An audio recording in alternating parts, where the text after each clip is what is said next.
बिस्मिल्लाहिर्रहमानिर्रहीम। अस्सलाम वालेकुम। उम्मीद है कि आप सब जहाँ भी होंगे ठीक ठाक होंगे, खैरियत से होंगे। काफ़ी अरसे के बाद मैं कोई इस किस्म की वीडियो बना रहा हूँ जो कि रिकॉर्डेड फॉर्म में हूँ। इसमें सिर्फ़ और सिर्फ़ मैं बोल रहा हूँ, मतलब आप लोग साथ में नहीं हैं। शहजाद साहब के ग्रुप में रिसेंटली काफ़ी सारे सेशंस मैंने दिए हैं और रिसेंटली जो आखिरी सेशन मैंने दिया था, वो काफ़ी ज़्यादा लेंथी हो गया था। ऑलमोस्ट 2 घंटे का लेक्चर बन गया वो। तो उसकी रिकॉर्डिंग मैंने शेयर नहीं की ग्रुप में किसी के भी साथ। उसकी रीज़न यही थी कि वो बहुत ज़्यादा लेंथी लेक्चर था, सुनने वालों का काफ़ी वक़्त ज़ाया होता। तो बजाय इसके कि आपको उस सेशन की मैं रिकॉर्डिंग प्रोवाइड करता, तो मैंने सोचा कि आप लोगों के साथ एक और छोटी-सी समराइज़्ड वीडियो बना के शेयर कर देता हूँ, ताकि आप लोगों का वक़्त भी बच सके और सिर्फ़ टू द पॉइंट जो काम की बातें हैं, उस सेशंस में से आपके साथ जो मैंने डिस्कस करनी थी, उनको दोबारा से डिस्कस कर लेता हूँ। तो सबसे पहले वहाँ पे मैंने डिस्कस किया था कि किसी का क्वेश्चन आया था बायास से रिलेटेड। ट्रेडिंग में बायास बहुत इंपॉर्टेंट है। लोग विदाउट बायास भी ट्रेड करते हैं, बट वो उनकी अपनी मर्जी। हर किसी की अपनी थिंकिंग होती है, हर किसी की अपनी ट्रेडिंग अप्रोच होती है। तो जो मेरी थिंकिंग है, मेरा मानना है कि बायास बहुत ज़रूरी है, बहुत ज़रूरी है। विदाउट बायास अगर आप ट्रेड कर रहे हैं तो ये बिल्कुल ऐसा है जैसा कि आप अंधेरे में निशाना लगा रहे हैं किसी चीज़ पे। तो अब वो लग गया तो लग गया, सही निशाने पे तीर, और ना लगा तो ना लगा। मतलब तुक्का ट्रेडिंग हुई है। मैं तो इसको ऐसे ही बोलता हूँ। अब माइकल की वीडियोस जब आप देखेंगे डेली बायास से रिलेटेड, तो आपको यही पता लगेगा कि माइकल कहते हैं कि अगर आपको डेली बायास देखना है तो आपको ये पता होना चाहिए कि आपकी नेक्स्ट वीकली कैंडल जो है वो क्या हो सकती है। अगर आपको इस बात का अंदाज़ा लग जाता है तो आपका, फर्ज कर लेते हैं कि वीकली कैंडल आपको लगता है कि नेक्स्ट वीकली कैंडल बुलिश है, आपका वीकली बायास जो है, सॉरी डेली बायास जो है, वो बुलिश है। अब डेली बायास बुलिश है तो इसका मतलब ये नहीं है कि मार्केट 5 के 5 दिन बुलिश कैंडल्स ही बनाएगी। डिफरेंट डिफरेंट वीकली प्रोफाइल्स होती हैं, तो उसके हिसाब से मार्केट मूव करती है। कभी-कभी आपको डोजी कैंडल भी देखने को मिलेगी, कभी-कभी आपको सेल की कैंडल्स भी देखने को मिलेंगी उस वीक में। बेशक आपका बायास बुलिश हो। तो ये चीज़ आपके ज़हन में होनी चाहिए। आपने ये नहीं सोचना कि अगर डेली बायस बुलिश है, तो इसका मतलब है कि हर दिन ही मार्केट बाय में जाएगी, हर दिन ही एक बाय की कैंडल प्रिंट होके आपके सामने आएगी, तो ऐसा नहीं। लेकिन हाँ, आपको एक डायरेक्शन ज़रूर मिल जाती है और ये डायरेक्शन आपको हमेशा हायर टाइम फ्रेम्स जो हैं, वो ही प्रोवाइड करते हैं। उस पर आपको थोड़ा-सा एनालिसिस करना पड़ेगा, देखना पड़ेगा कि प्राइस हायर टाइम फ्रेम में क्या कर रही है। मैंने एक छोटी-सी चीज़ आप लोगों के साथ शेयर की थी, माइकल ने 3 बार स्विंग हाई और 3 बार स्विंग लो का बताया हुआ। अब उसमें माइकल ने सिर्फ़ और सिर्फ़ ज़ोर दिया है, मिसाल के तौर पे मैं यहाँ पे दिखा देता हूँ।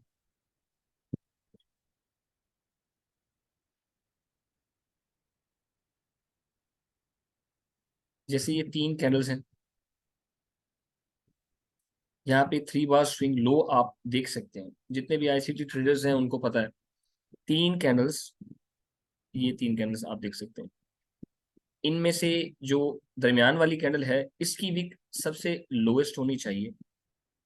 थर्ड और फर्स्ट कैंडल की जो विक्स हैं, इनका लो, मिडल कैंडल जो कि सेकंड कैंडल है, इसके लो से ऊपर-ऊपर होना चाहिए, एक हायर लो होना चाहिए।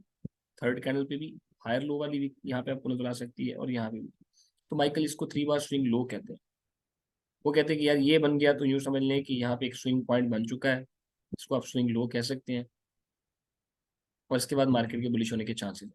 लेकिन बाज़ औक़ात आपको ये बनी हुई नज़र भी आएँगी, लेकिन उसके बावजूद मार्केट जो है बुलिश नहीं होगी, ठीक है? तो इसमें मैंने एक फ़िल्टर दिया था आप लोगों को कि आपको सिर्फ़ वो वाले 3 बार स्विंग लोज़ देखने हैं, जिनमें जो सेकंड कैंडल है, ये वाली, इसका हाई ब्रेक हो जाए।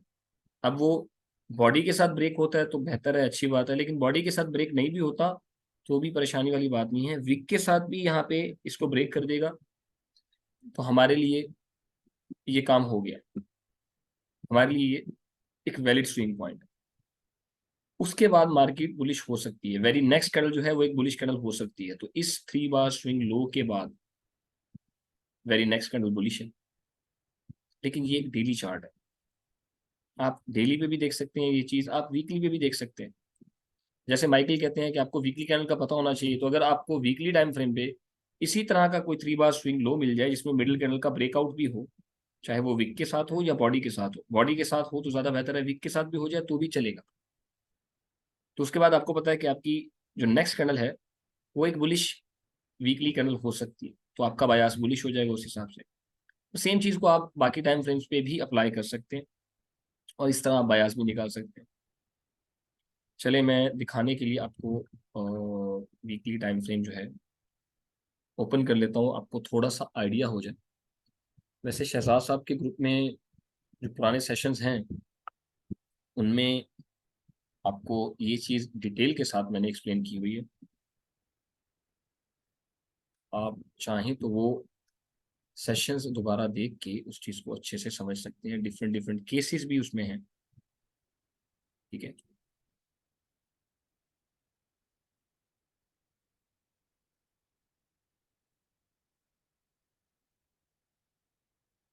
अभी हम 3 बार स्विंग लो पढ़ रहे थे, साथ में हम 3 बार स्विंग हाई भी पढ़ ही लेते हैं, वैसे तो ज़्यादातर लोगों को पता है।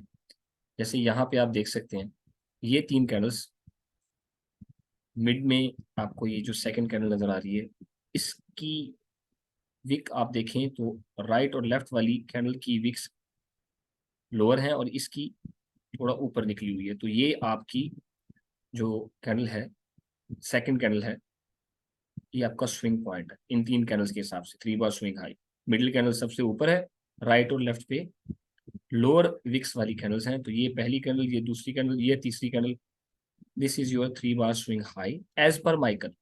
माइकल के हिसाब से आपका ये 3 बार स्विंग हाई है, लेकिन मैं इसको कंसीडर सिर्फ तब करता हूं जब मार्केट इस कैंडल का लो ब्रेक कर देगी। अगर ये लो ब्रेक नहीं होता तो मेरे हिसाब से ये एक वैलिड स्विंग पॉइंट नहीं है। अब यहाँ पे इस केस में इसमें ब्रेक किया हुआ है तो मैं इसको एक वैलिड स्विंग पॉइंट मानूंगा, और सेम आप यहाँ पे देख लें। ठीक है, यहाँ पे भी आपको नजर आ जाएगा स्विंग पॉइंट। अब जो सिर्फ और सिर्फ लोज पे नजर रखते हैं ना, जैसे यहाँ पे आप देख लें इन 3 कैंडल्स को, 1 2 और 3। अब ये सबसे लोएस्ट विक है सेकंड कैंडल जो है, थर्ड कैंडल की आप विक देख सकते हैं सेकंड कैंडल से ऊपर है, और इस पहली कैंडल की विक भी आप देख सकते हैं सेकंड कैंडल से ऊपर है, तो ये 3 बार स्विंग लो है एज पर माइकल। अब इसके बाद मार्केट बुलिश तो नहीं हो गई, मार्केट ने ये देखें इतनी बड़ी विक लगाई यहाँ पे, सारी सेल साइड लिक्विडिटी यहाँ की ले ली, इस लो की भी लिक्विडिटी ले ली, बुलिश नहीं हुई मार्केट फॉरन, नीचे आई, स्वीप किया, उसके बाद बुलिश हुई है। अब ये स्विंग पॉइंट माइकल के हिसाब से तो है, लेकिन मैं इसको कंसीडर नहीं करता। क्यों नहीं करता? क्योंकि ये जो मेरी कैंडल यहाँ पे है इसका हाई ये रहा, थर्ड कैंडल ने इस कैंडल का हाई ब्रेक नहीं किया, बेशक नीचे 3 बार स्विंग लो बन गया, सेकंड कैंडल का हाई ब्रेक नहीं हुआ, तो मैं इसको एक वैलिड स्विंग पॉइंट कंसीडर नहीं करता। और जब ये एक वैलिड स्विंग पॉइंट ही नहीं बना तो मैं कैसे एंटिसिपेट कर सकता हूँ कि मार्केट अभी बुलिश हो सकती है? जब एक वैलिड स्विंग पॉइंट बनेगा इस टाइम फ्रेम के हिसाब से, तब मैं कहूंगा कि इस टाइम फ्रेम के हिसाब से नेक्स्ट कैंडल मेरी बुलिश हो सकती है। तो यहाँ पे ये 3 बुलिश कैंडल्स अगर आप देखें तो इस कैंडल की विक्स सबसे लोएस्ट है, थर्ड कैंडल और फर्स्ट कैंडल की विक्स आप देख सकते हैं वो हायर है सेकंड कैंडल से, तो ये आपका एक 3 बार स्विंग लो है एज पर माइकल। बट मेरा फिल्टर यहाँ पे ये है कि मिडिल कैंडल जो है ये वाली, मिडिल कैंडल का ब्रेकआउट होना चाहिए। अब यहाँ पे प्राइस ने इसको बॉडी के साथ ब्रेक किया हुआ है, बॉडी के साथ ब्रेक कर देगी तो बहुत बड़ी है, लेकिन अगर विक के साथ भी ब्रेक कर दे तो मैं उसको फिर भी वैलिड कंसीडर करता हूँ, मेरे लिए फिर भी वो वैलिड है। इस हाई के ऊपर प्राइस का ट्रेड करना लाजमी है, जरूरी है। तो यहाँ पे तो प्राइस ने इस हाई के ऊपर जाके क्लोजिंग की हुई है, इस कैंडल पे अच्छी खासी इतनी बड़ी रिजेक्शन है, तो ये एक वैलिड स्विंग पॉइंट है मेरे हिसाब से। और अगर यहाँ पे आप गौर से देखें तो प्राइस लिक्विडिटी भी ले चुकी है।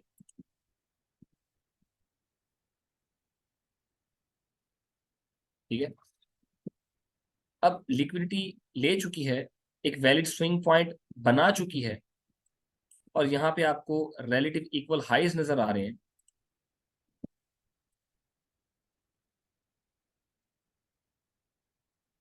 ठीक है,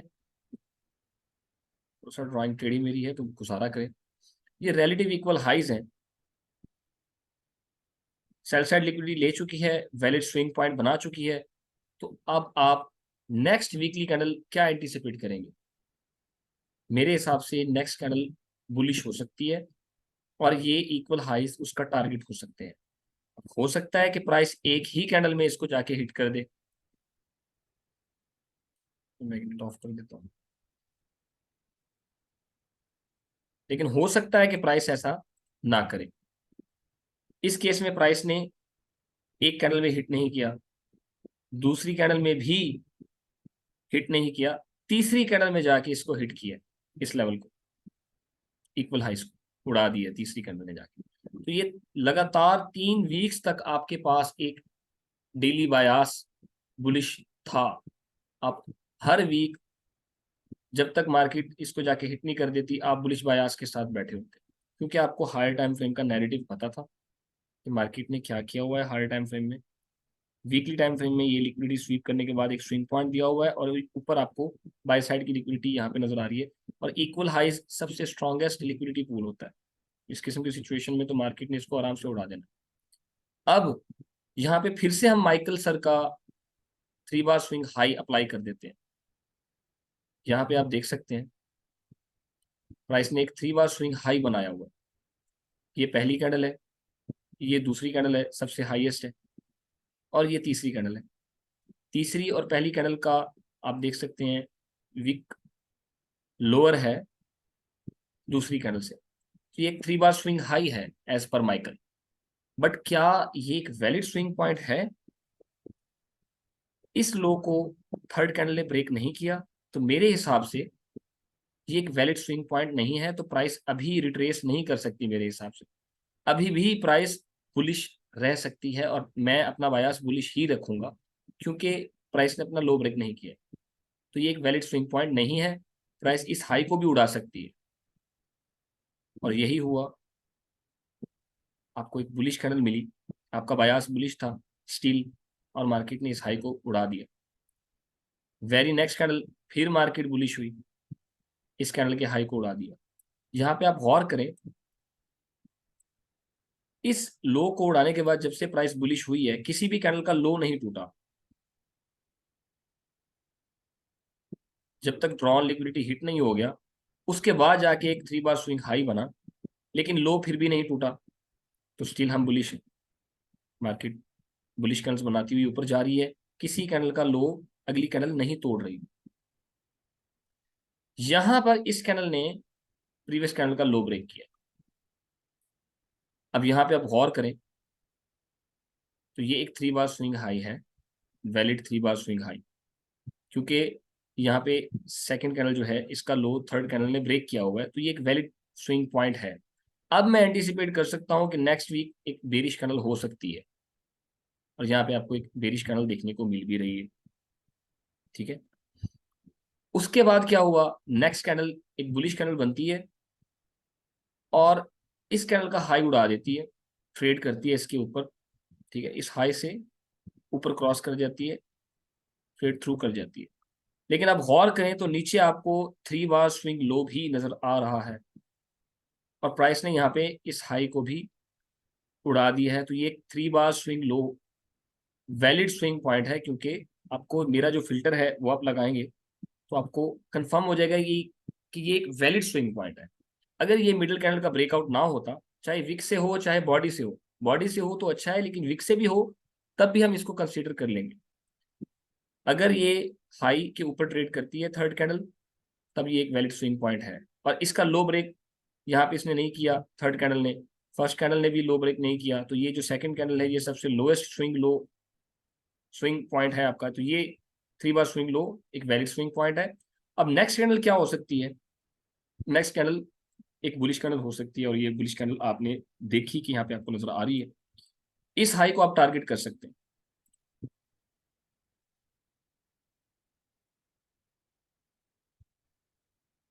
ठीक है, तो प्राइस ने इसको क्या किया, उड़ा दिया।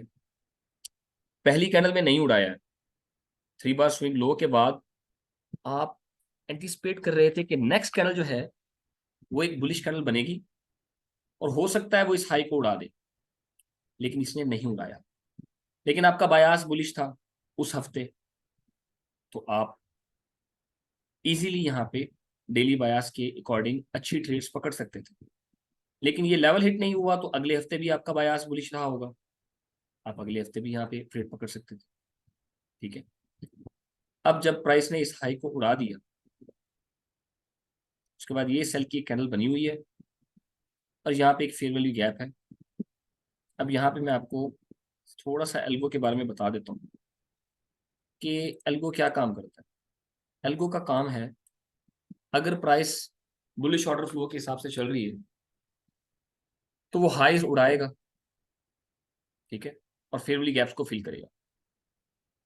क्योंकि एल्गो के दो ही काम है, वो हाईज एंड लोज उड़ाता है और फेयर वैल्यू गैप्स को फिल करता है, इम्बैलेंस को रिबैलेंस करता है। ठीक है, या आप यूं कह सकते हैं कि एक्सटर्नल टू इंटरनल और इंटरनल टू एक्सटर्नल, मैं लिक्विडिटी की बात कर रहा हूँ कि एल्गो एक्सटर्नल लिक्विडिटी से इंटरनल लिक्विडिटी की तरफ जाता है और इंटरनल लिक्विडिटी की तरफ से एक्सटर्नल लिक्विडिटी की तरफ जाता है। या यूं कह लें कि बाय साइड लिक्विडिटी से सेल साइड की तरफ जाता है और सेल साइड से फिर बाय साइड की तरफ जाता है। तो इस केस में ये जो आपको हाई नजर आ रहा है, ये एक्सटर्नल रेंज लिक्विडिटी है। प्राइस ने जब इस हाई को उड़ाया तो ये एक्सटर्नल रेंज लिक्विडिटी प्राइस ने इस हाई के ऊपर की उड़ा दी। और ये जो आपको फेयर वैल्यू गैप यहाँ पे नजर आ रहा है, मैं यहाँ पे इसको मार्क कर देता हूँ।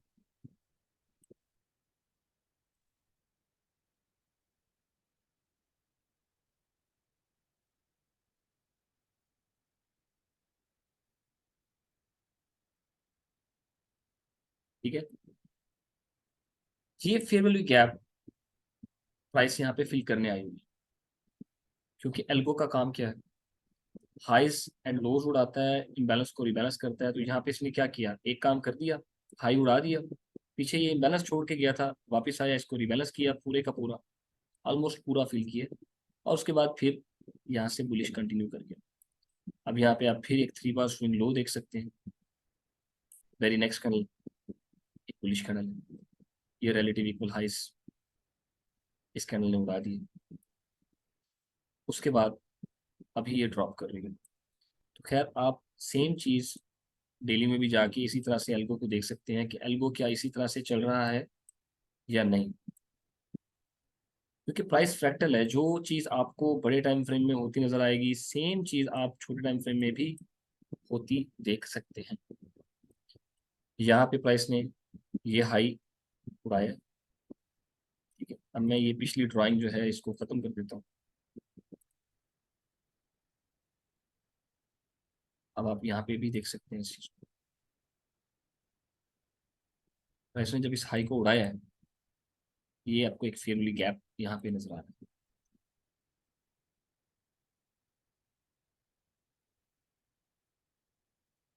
इस हाई को उड़ाने के बाद, इस एक्सटर्नल लिक्विडिटी को हंट करने के बाद प्राइस ने ड्रॉप किया है फेयर वैल्यू गैप में। Fair value gap itself internal range liquidity होते हैं। अब ये इंटरनल रेंज लिक्विडिटी कैसे है,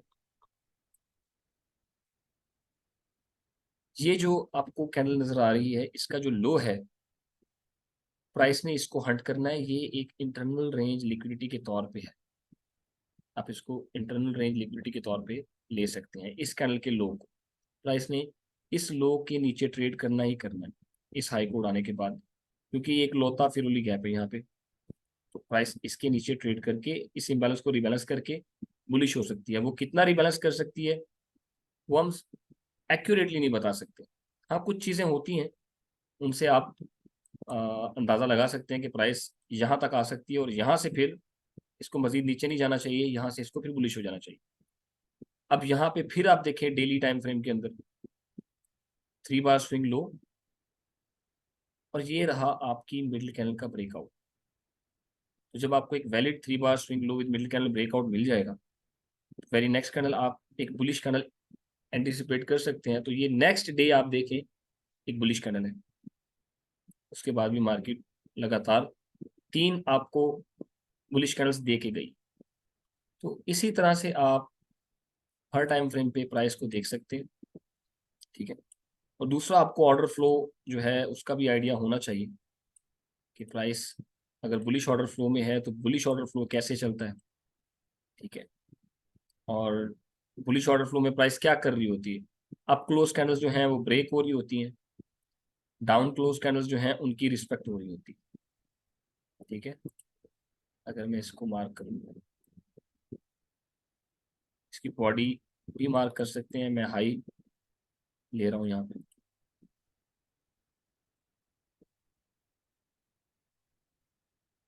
इस डाउन क्लोज कैंडल पे ये मूव आप देख सकते हैं आया है, और यहाँ से मार्केट बुलिश हो गई, और जब यहाँ से बुलिश हुई वापस आई इस डाउन क्लोज कैंडल पे, ये प्राइस आई और फिर बुलिश हो गई। अब आप गौर करें, जब प्राइस इस डाउन क्लोज कैंडल पे यहाँ पे आई है तो ये आपको 3 बार swing low with middle candle breakout, मेरा फिल्टर अगर आप अप्लाई करेंगे तो ये स्विंग पॉइंट आपको मिला, फिर वाली गैप को प्राइस ने फिल किया, मार्केट बुलिश हो गई, आपको एटलीस्ट 3 कैंडल्स मिल गई हैं। उसके बाद प्राइस ने फिर रिट्रेस किया है, इस डाउन क्लोज कैंडल पे आके यहाँ पे टैप किया है, मिटिगेट किया है इसको, और यहाँ पे फिर आपको 3 बार swing low with middle candle breakout, मेरा वैलिड स्विंग पॉइंट इस फिल्टर के साथ नजर आ रहा है। मिडिल कैंडल का ब्रेकआउट होना लाजमी है, अगर ये नहीं होगा तो आप इसको वैलिड स्विंग पॉइंट नहीं मानेंगे। मे भी हो सकता है आप में से कुछ लोग इसको कंसीडर करते भी हों विदाउट मिडिल कैंडल के ब्रेकआउट को देखे, बट ये मेरा फिल्टर है, मैं ये लाजमी देखता हूँ, अगर ये है तो मैं इसको वैलिड स्विंग पॉइंट मानूंगा, वरना नहीं। और जैसे ही ये वैलिड स्विंग पॉइंट इस ऑर्डर ब्लॉक को टेस्ट करने के बाद प्राइस ने बनाया, तो वेरी नेक्स्ट कैंडल देखें बुलिश होनी चाहिए थी, मार्केट ने बुलिश कैंडल बनाई, ठीक है। ये देखें, मैंने आपसे पहले ही कहा था कि अगर आपका बायास बुलिश है तो लाजमी नहीं है कि हर दिन आपको बाय की कैंडल देखने को मिले, कभी कभी कोई डोजी कैंडल दिख जाएगी, कभी कभी कोई सेल की कैंडल भी दिख जाएगी। तो यहाँ पे एक डोजी सी कैंडल भी है, ये वाली, ये वाली, और एक सेल की कैंडल भी है। वो अलग बात है कि ये भी एक डोजी सी कैंडल है, लेकिन ये एक बड़ी सेल की कैंडल भी हो सकती थी। लेकिन उसके बाद अल्टीमेटली मार्केट ने देखे कितनी बुलिश कैंडल्स बनाई और गई मार्केट। ये जो आपको रिलेटिव हाईज नजर आ रहे हैं, आप इनको टारगेट कर सकते थे, प्राइस ने इनको उड़ा दी। उसके बाद अगर अभी की बात करें तो अभी भी प्राइस इस डाउन क्लोज कैंडल के ऊपर रिएक्शन दे रही है। ये आपकी डाउन क्लोज कैंडल है, बेशक आप बॉडी मार्क करना चाहें बॉडी मार्क कर सकते हैं, विक मार्क करना चाहें विक मार्क कर सकते हैं, विक से लेके ओपनिंग तक, इस विक से लेके ओपनिंग तक, ओपनिंग प्राइसेस मोस्टली मार्क की जाती हैं, लेकिन आप विक भी मार्क कर सकते हो। तो ये एक सेंसिटिव एरिया होता है विक से ओपनिंग तक। तो यहाँ पे देखें, सेंसिटिव एरिया पे जैसे ही प्राइस आती है रिएक्शन देती है, निकल जाती है, ठीक है। यहाँ पे भी जैसे आई है रिएक्शन दिया है, 3 बार स्विंग लो बना हुआ है विद मिडिल कैंडल ब्रेकआउट है। वेरी नेक्स्ट कैंडल आप एंटिसिपेट कर सकते थे एक बुलिश कैंडल हो सकती है, और एग्जैक्टली मैंने यहाँ पे एक ट्रेड भी ली थी, और 2 पीपल के साथ जो ट्रेड ली थी वो मैंने शहजाद साहब की ग्रुप में शेयर भी की थी किसी रीज़न की वजह से। तो अब उस ट्रेड का ब्रेक डाउन करने के लिए भी मुझे एक फ्रेंड ने बोला, मैं उस ट्रेड का जो ब्रेक डाउन है वो भी आपसे शेयर कर देता हूँ। पहले आप लोगों को थोड़ा सा मैं तस्वीर दिखा देता हूँ कुछ, ताकि आइडिया हो जाए।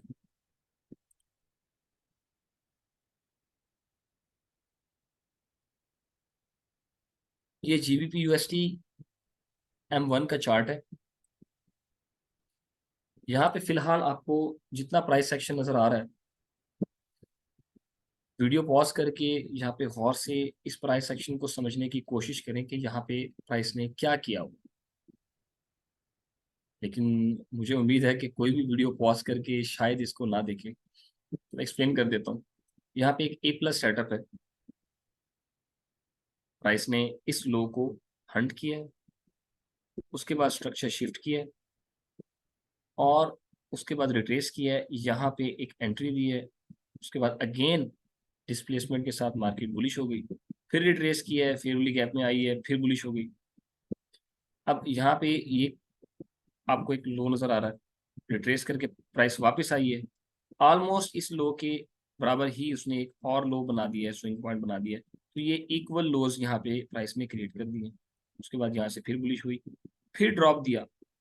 अब प्राइस इन दोनों इक्वल लोज के नीचे यहाँ आई हुई है, इन दोनों इक्वल लोज की लिक्विडिटी यहाँ पे प्राइस यूँ समझने की ग्रैब कर चुकी है। अब यहाँ पे प्राइस ने ऐसा क्या किया है जिसकी वजह से मैंने यहाँ पे कुछ मार्किंग की हुई है और यहाँ पे एक मेरा पेंडिंग ऑर्डर भी लगा हुआ है। वैसे यहाँ पे एंट्री लेने की इस ए प्लस सेटअप के अलावा और भी बहुत सारे रीजंस हैं, वो मैं इस ट्रेड के ब्रेकडाउन में आपसे शेयर कर देता हूँ। लेकिन अभी चूंकि तस्वीर बहुत ज़्यादा जूम आउट की हुई है तो मैं इसका थोड़ा सा एक और वर्जन दिखा देता हूँ आपको। अब तस्वीर थोड़ा सा क्लियर है, आप देख सकते हैं कि ये पेंडिंग बाय लिमिट ऑर्डर आपको नजर आ रहा होगा, यहाँ पे लगा हुआ है और ये एक एसएल लगा हुआ है। ये सिर्फ 2 पिप का फासला है। अब यहाँ पे इसमें मेरा कोई कमाल नहीं है या मैं अपनी बड़ाई बयान नहीं कर रहा कि मैं कितना प्रो ट्रेडर हूँ, ऐसी कोई बात नहीं। मैं सिर्फ और सिर्फ प्राइस के स्ट्रक्चर की बेस के हिसाब से जो मेरा एसएल बन रहा है मैं सिर्फ वो एसएल यहाँ पे लगा रहा हूँ। अब ये 5 पिप का भी हो सकता था, ये 10 पिप का भी हो सकता था, ठीक है, ये 15 पिप का भी हो सकता था। तो वो जो भी हमें स्ट्रक्चर जितना स्टॉप लॉस एरिया देगा हमें उसके हिसाब से ही उसको प्लेस करना है, चाहे वो 2 पिप का बने, 20 पिप का बने, 10 पिप का बने। तो यहाँ पे 2 पिप का बन रहा था तो इसलिए 2 पिप का ये एसएल लगा दिया मैंने। लेकिन यहाँ पे प्राइस ने किया क्या है, ये मार्किंग जरा गौर से देखें। इस लो को यहाँ पे प्राइस ने हंट किया है, स्टॉप हंट है, इसको मैं स्टॉप हंट कहता हूँ। अब यहाँ पे एक आपको ब्लू लाइन नजर आ रही है, इस हाई को प्राइस ने यहाँ पे ब्रेक कर दिया। लेकिन यहाँ पे आपको एक येलो कलर का बॉक्स भी नजर आ रहा है, ये पीछे मैंने एक bearish fair value gap mark किया हुआ था जिसको प्राइस ने यहाँ पे जाके रिबैलेंस किया है और रिबैलेंस करने के बाद ड्रॉप दिया है। ये लो भी प्राइस ने उड़ा दिया और उसके बाद स्ट्रक्चर शिफ्ट किया है, इस विक को ब्रेक किया है यहाँ पे, एमएसएस जिसको हम कहते हैं मार्केट स्ट्रक्चर शिफ्ट। तो यहाँ पे मार्केट स्ट्रक्चर शिफ्ट हुआ है और ये कौन सा हाई था, ये इंटरमीडिएट टर्म हाई था। अब ये इंटरमीडिएट टर्म हाई कैसे है, क्योंकि माइकल ने 2022 मेंटरशिप में एपिसोड 12 के अंदर एडवांस्ड मार्केट स्ट्रक्चर जो समझाया है उसके मुताबिक जब भी प्राइस किसी फेवरली गैप को आके रिबैलेंस करेगी तो वहां पे जो स्विंग हाई बनेगा, वो जो स्विंग पॉइंट होगा वो आपका इंटरमीडिएट टर्म हाई या लो होगा। इस केस में ये इंटरमीडिएट टर्म हाई था, प्राइस ने इसको ब्रेक कर दिया।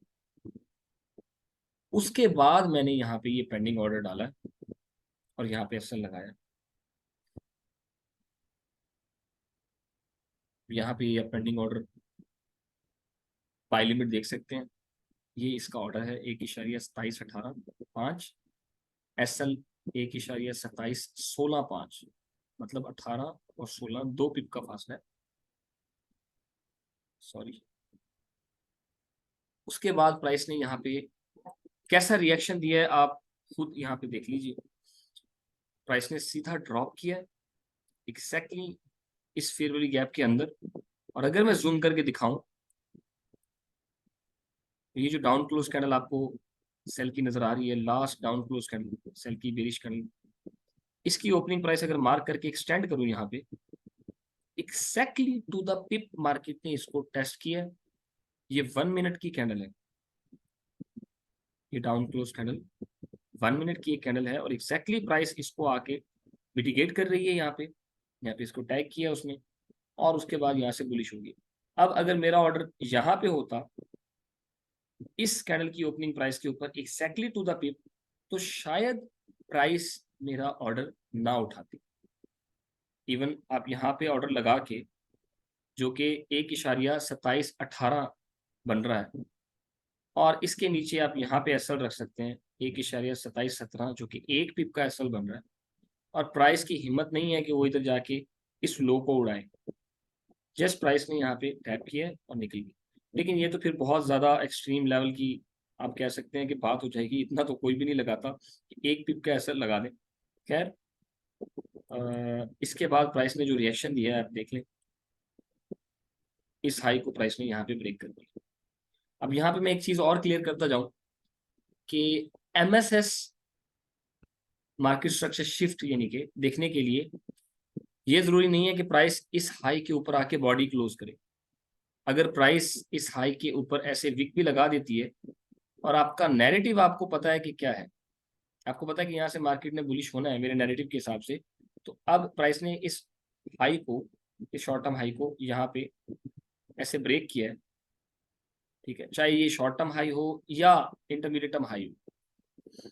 जब इसको यहाँ पे ब्रेक कर दिया है तो वापस रिट्रेस करके यहाँ पे देखिए फेयर वैल्यू गैप में आपको एक अगेन एंट्री का मौका दिया है। यहाँ पे आप यहाँ पे भी एंटर हो सकते थे, ये फेयर वैल्यू गैप कह लें या ये बीपीआर कह लें, तो यहाँ से एंट्री एक और भी ली जा सकती थी। और उसके बाद देखिए प्राइस का रिएक्शन कैसे, प्राइस भागी। अब ये सिर्फ M1 के जो कुछ स्क्रीनशॉट्स हैं, ये इकलौते रीजन नहीं थे उस ट्रेड के लिए। एक रीजन आपने यहाँ पे भी देखा, ये down close candle, exactly price ने इसको टेस्ट किया और इतनी बड़ी रिजेक्शन के साथ अगले दिन प्राइस ने 3 बार swing low with middle candle breakout आपका एक वैलिड स्विंग पॉइंट दिया। तो नेक्स्ट कैंडल आप एक बुलिश डेली कैंडल एंटिसिपेट कर सकते थे। तो एग्जैक्टली इसी डेली कैंडल के अंदर मैंने बाय का सेटअप जो है देखा था। तो अब मैं ज़रा लोअर टाइम फ्रेम में जाके आपको पहले थोड़ा सा इसका दिखा देता हूँ स्ट्रक्चर। हो सकता है आपको यहाँ पे कुछ नजर आ रहा हो। ये वो एरिया था,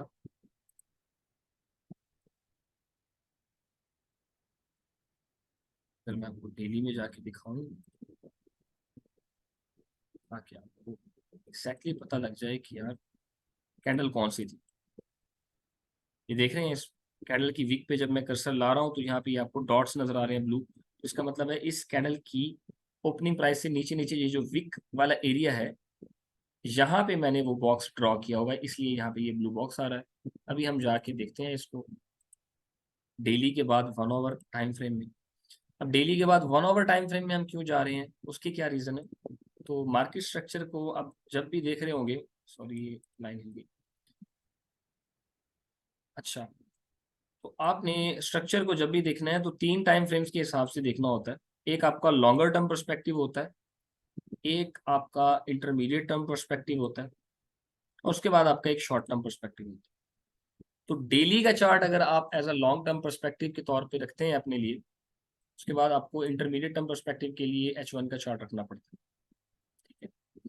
अब यहाँ पे ये बॉक्स जो मैंने ड्रॉ किया हुआ है, ये वो एरिया था जहाँ पे मैंने अपने उस सेटअप को हंट किया और उस पर एंट्री पकड़ी। यहाँ पे हो सकता है बहुत दफा प्राइस ने मौके दिए हों, और दिए भी थे जहां तक मुझे याद है। तो अब आप इस चार्ट पे आपको जितना ये प्राइस एक्शन नजर आ रहा है, ठीक है, इस पर गौर करें कि आपको ऐसा क्या मिलता है, कौन सा ऐसा एविडेंस है जिसकी बेस पे आप यहाँ पे एक बायर हो सकते हैं, आपको लगता है कि यहाँ पे एक बाय की अपॉर्चुनिटी मिल सकती है। वीडियो को पॉज करें और यहाँ पे इस चार्ट को अपनी तरफ से एनालाइज करने की कोशिश करें। लेकिन मुझे उम्मीद है कि इस किस्म की चीज़ें हमारी आवाम यहाँ पे कम ही करती है। हमें तो बस पका पकाया हलवा चाहिए कि सामने वाला बंदा बस बोल के बता दे कि यार असल मामला है क्या। हमसे कुछ ना काम करवाएं, हमें बस बता दें, हमने खुद कुछ नहीं करना। खैर यहाँ पे मैं कुछ मार्किंग कर देता हूँ। एक सेकंड, मेरे ख्याल से लैपटॉप की बैटरी जो है थोड़ा डाउन है, मैं साथ में इसको चार्जिंग पे लगा लेता हूँ।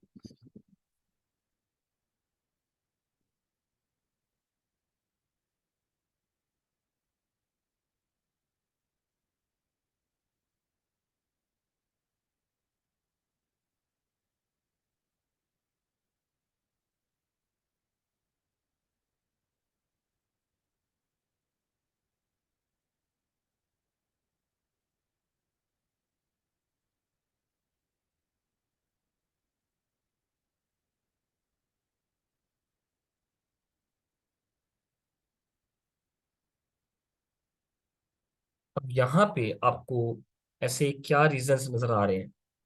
वैसे तो मैंने आप लोगों को पॉज करने का बोला था, इत्तेफाक से वीडियो में मुझे खुद खामोश होना पड़ गया, तो अपने आप ही पॉज हो गई। अच्छा, अब मैं इस ग्रे बॉक्स को थोड़ा मैं यहाँ पे ला रहा हूँ।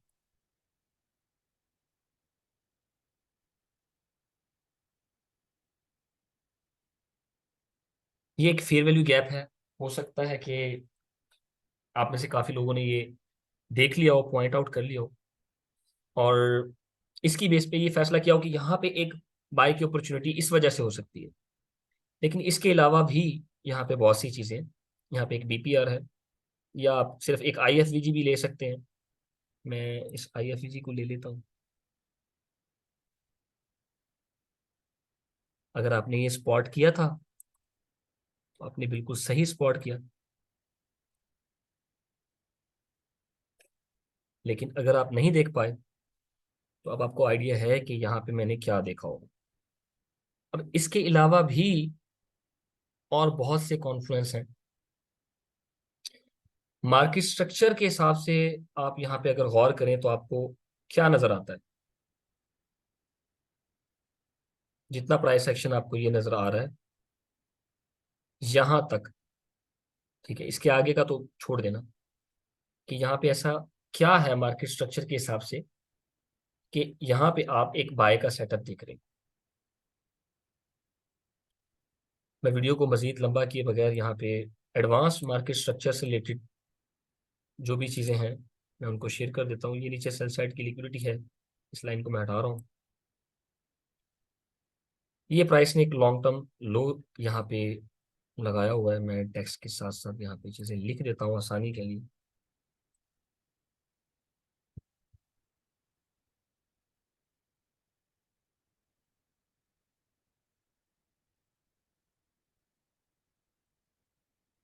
ठीक है, ये लॉन्ग टर्म लो है। और उसके बाद लेफ्ट पे आपको मैं मार्किंग करके ये भी लिख देता हूँ कि ये क्या चीज़ है। ये आईटीएल,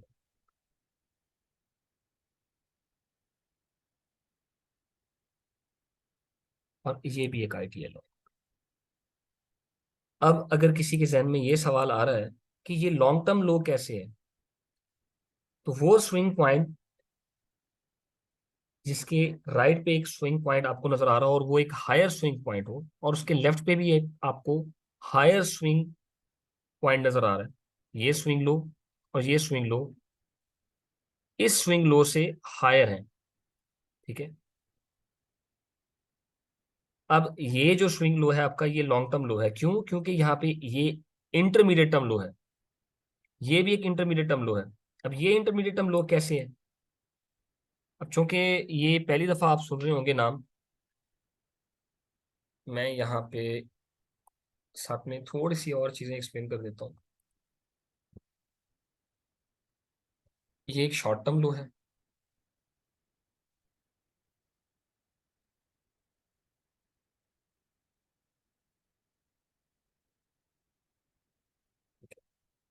ये भी एक साथ में शॉर्ट टर्म लो है,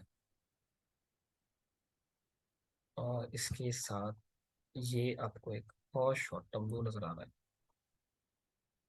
अब यहाँ पे मैं आपको एक्सप्लेन कर देता हूँ। एक इंटरमीडिएट टर्म लो आप दो तरीके से आइडेंटिफाई कर सकते हैं। पहला तरीका माइकल ने 2022 मेंटरशिप के एपिसोड 12 में जो बताया वो ये है कि एक ऐसा स्विंग लो जिसके राइट साइड पे आपको एक हायर शॉर्ट टर्म लो मिले, लेफ्ट साइड पे भी एक हायर शॉर्ट टर्म लो मिले, तो जो सबसे लोएस्ट स्विंग पॉइंट होगा उन दोनों हायर शॉर्ट टर्म लोस के दरमियान में, वो स्विंग लो आपका इंटरमीडिएट टर्म लो कहलाएगा।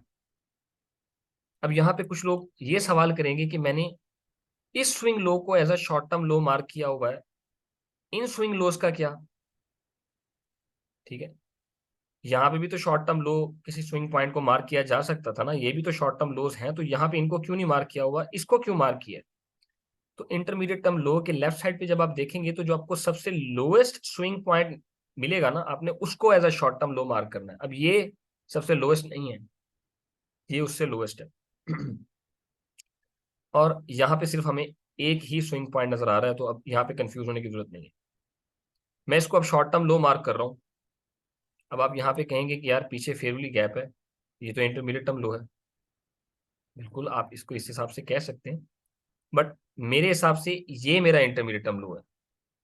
मैं इसको अपना इंटरमीडिएट टर्म लो नहीं मानूंगा, मेरे हिसाब से ये मेरा इंटरमीडिएट टर्म लो है। बेशक आप इसको कह सकते हैं कि इसने फेवरली गैप को फिल किया हुआ तो ये एक इंटरमीडिएट टर्म लो हुआ, और माइकल भी कहते हैं कि आपको इसको मार्क करना है। लेकिन इस तरह से फिर आप कंफ्यूज होते रहेंगे। ये लोअर टाइम फ्रेम का इंटरमीडिएट टर्म लो हो सकता है, लेकिन इस टाइम फ्रेम के हिसाब से ये मेरा शॉर्ट टर्म लो है, ये मेरा इंटरमीडिएट टर्म लो है, और ये मेरा शॉर्ट टर्म लो है, और ये मेरा लॉन्ग टर्म लो है। ये लॉन्ग टर्म लो कैसे है? क्योंकि इसके राइट पे भी एक इंटरमीडिएट टर्म लो है और लेफ्ट पे भी एक इंटरमीडिएट टर्म लो है। अब ये इंटरमीडिएट टर्म लो कैसे बना है? ये दूसरा तरीका है जो माइकल ने बताया हुआ है।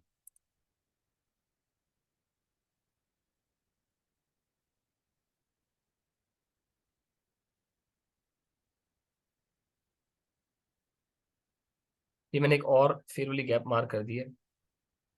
यहाँ पे प्राइस ने इस फेयर वैल्यू गैप के अंदर टैप नहीं किया था, यहाँ पे प्राइस ने इस फेयर वैल्यू गैप में टैप किया। तो जैसे ही प्राइस कभी किसी फेयर वैल्यू गैप को आके रिबैलेंस करेगी और वहां से फिर वो निकल जाती है, तो ये जो आपको स्विंग पॉइंट मिल जाता है, माइकल कहते हैं कि इस किस्म के स्विंग पॉइंट को जो कि आके फेयर वैल्यू गैप को रिबैलेंस करे, उसको आपने इमीडिएटली इंटरमीडिएट टर्म हाई या इंटरमीडिएट टर्म लो के तौर पे मार्क कर देना। तो इसने यहाँ पे ये फेयर वैल्यू गैप फिल किया है, इसलिए ये हमारा इंटरमीडिएट टर्म लो है। अब मैं इसको रिमूव कर देता हूँ। अब आपको पता है कि इंटरमीडिएट टर्म लो कैसे है। अब यहाँ पे आप गौर करें तो इसने इस शॉर्ट टर्म लो को उड़ाया है।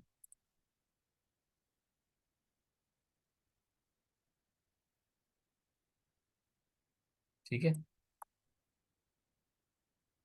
प्राइस ने इस लो को यहाँ पे हंट किया है, और उसके बाद प्राइस ने अपना ये हाई ब्रेक कर दिया है। मोमेंटम के साथ कह लें, स्पीड के साथ कह लें, जो भी आप वर्ड्स इस्तेमाल करते हैं, बेशक आप जो मर्जी वर्ड इस्तेमाल कर लें। ठीक है, इसका मैं कलर चेंज कर देता हूँ समझने में आसानी हो इसलिए। अब यहाँ पे आपको ये समझना है कि प्राइस ने स्ट्रक्चर के हिसाब से हमें क्या सीन दिखाया हुआ है, क्या किया हुआ है, और आपको डिफरेंट फेजेस भी देखने हैं कि प्राइस ने यहाँ पे क्या किया है। प्राइस ने यहाँ पे स्टॉप हंट किया है, स्ट्रक्चर को स्ट्रक्चर को शिफ्ट किया है, यहाँ पे आपको फेयर वैल्यू गैप दिया है। इस फेयर वैल्यू गैप के साथ आप ये पीछे एक इन्वर्जन वाला केस भी ऐड कर रहे हैं, तो ये एक स्ट्रॉन्ग लेवल आपको यहाँ पे मिल गया। ये जोन बड़ा स्ट्रॉन्ग लेवल है, स्ट्रॉन्ग जोन है। प्राइस इसको शायद ब्रेक ना करे और यहाँ से रिएक्शन दे। तो ये डिफरेंट डिफरेंट कॉन्फ्लुएंसेस हैं। अब ये एक इंटरमीडिएट टर्म लो है, इसके लेफ्ट पे एक हायर शॉर्ट टर्म लो है। अब प्राइस के लिए इस लो को ब्रेक करना आसान नहीं है, ये एक स्ट्रॉन्ग लो है फिलहाल इस केस में। तो प्राइस शायद रिट्रेस करेगी, क्योंकि प्राइस ने यहाँ से एक्सपैंड किया है, इस शॉर्ट टर्म लो को उड़ाया है, उसके बाद इस शॉर्ट टर्म हाई को उड़ाया है। तो अब प्राइस जो है रिट्रेस करेगी इस एक्सपेंशन के बाद। तो एक्सपेंशन के बाद जब प्राइस रिट्रेस कर रही है, तो ये रिट्रेसमेंट फेज में आपको क्या देखना होता है? Fair value gaps.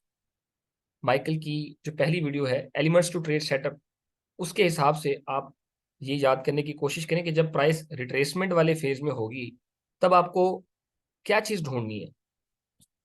आपको फेयर वैल्यू गैप्स ढूंढने हैं। ठीक है, ये फेयर वैल्यू गैप है। अब उसके साथ में आपने ये ऐड कर दिया है, तो ये एक और स्ट्रॉन्ग एरिया आपको मिल गया कि इस फेयर वैल्यू गैप में एग्जैक्टली प्राइस कहाँ से पलट सकती है। गिरती हुई आ तो रही है, एग्जैक्टली कहाँ से पलट सकती है? तो ये आपको इन्वर्जन वाले एरिया ने यहाँ पे एक हिंट दिया है कि प्राइस यहाँ से रिएक्शन दे सकती है। तो ये वो एरिया था जहाँ पे मैं अपना बाय का सेटअप देख रहा था। अब यहाँ पे आप टाइम एंड प्राइस थ्योरी भी अप्लाई कर सकते हैं। ठीक है, अब मैं एक्सपेक्ट कर रहा हूँ कि प्राइस इस इंटरमीडिएट टर्म लो को ब्रेक नहीं करेगी, और यहाँ पे एक हायर शॉर्ट टर्म लो बना देगी इसी एरिया के आसपास कहीं। इस एरिया में कहाँ पे एग्जैक्टली exactly, ये एक स्ट्रॉन्ग एरिया है, तो एग्जैक्टली exactly यहाँ पे। अब आप यहाँ पे बेशक लोअर टाइम फ्रेम में जाके देखें, हम कोशिश करते हैं जाने की, अगर हम जा सकते हैं।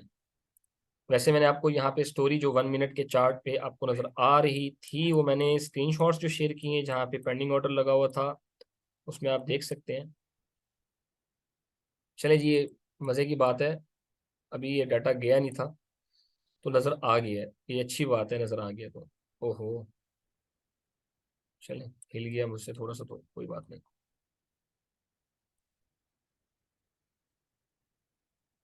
अब जैसे ही प्राइस ये देखें ड्रॉप करती करती करती एग्जैक्टली जब प्राइस ने उस इन्वर्जन वाले एरिया को टेस्ट किया है, तो कैसा प्राइस एक्शन दिया है, यहाँ पे क्या किया हुआ। अब आपको सेम वही चीज़ें जो मैंने तस्वीर में दिखाई हुई हैं, उन्हीं चीज़ों को याद करते हुए यहाँ पे थोड़ा सा गौर करना है इस प्राइस एक्शन पे।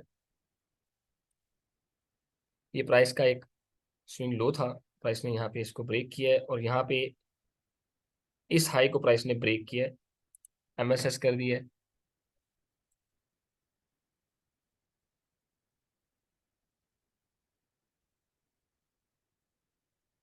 अब यहाँ पे फिर वही बात आ रही है, जो लोग एमएसएस के लिए बॉडी की क्लोजिंग देखते हैं और वो कहते हैं कि बॉडी क्लोज होगी तो एमएसएस होगा, अदरवाइज नहीं, तो ये गलत तरीका है। माइकल खुद कंसीडर करते हैं विक भी अगर लग जाए, सिर्फ विक भी अगर लग जाए तो वो भी काफी है। माइकल विक से भी एमएसएस को कंसीडर करते हैं।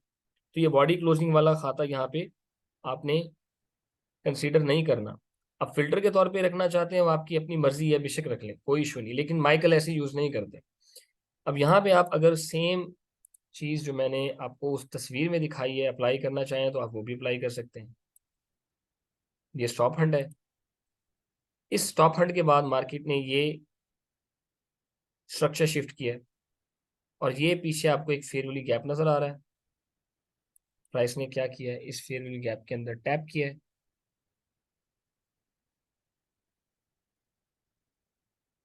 और यहां से फिर बुलिश होगी। और ये पीछे आपको एक बेरिश फेयर वैल्यू गैप भी नजर आ रहा है। प्राइस ने जब ये एमएसएस किया है तो इसको भी इन्वर्ट कर दिया है। तो अगर मैं ये भी मार्क करके एक्सटेंड करूं,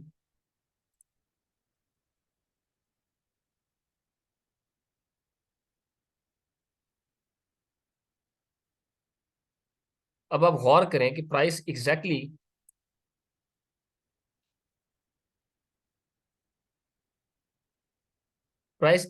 देखें इस एरिया से बाउंस कर रही है, एग्जैक्टली इस एरिया से। अब यहां पे ऐसा क्या है, लास्ट डाउन क्लोज कैंडल की ओपनिंग प्राइस अगर आप मार्क करके एक्सटेंड करें और यहाँ पे आप देखें कि एग्जैक्टली कैसे प्राइस 1 मिनट टाइम फ्रेम के अंदर भी टू द पिप इस ऑर्डर ब्लॉक के ऊपर आके रिएक्शन दे रही है और फिर बुलिश हो रही है और इसके लो को प्राइस नहीं तोड़ पा रही है। अब अगर आपका यहाँ पे इस फेयर वैल्यू गैप के अंदर यहाँ पे कहीं ऑर्डर है बाय का और इसके नीचे का एसएल है, चाहे वो 2 पिप का है, 3 का है, 5 का है, जितने भी पिप का बन रहा है, प्राइस एग्जैक्टली उसकी रिस्पेक्ट करते हुए आपकी फेवर में चली जाएगी। अब इस सेटअप के बाद प्राइस ने दोबारा यहाँ पे सेटअप दिया था, ये वाला सेटअप मुझसे मिस हुआ तो मैंने यहाँ पे पकड़ लिया। ये वाला with in the time setup था और ये वाला लंच आवर्स में एक सेटअप बना था और उसके बाद पूरा न्यूयॉर्क में मार्केट बुलिश रही थी।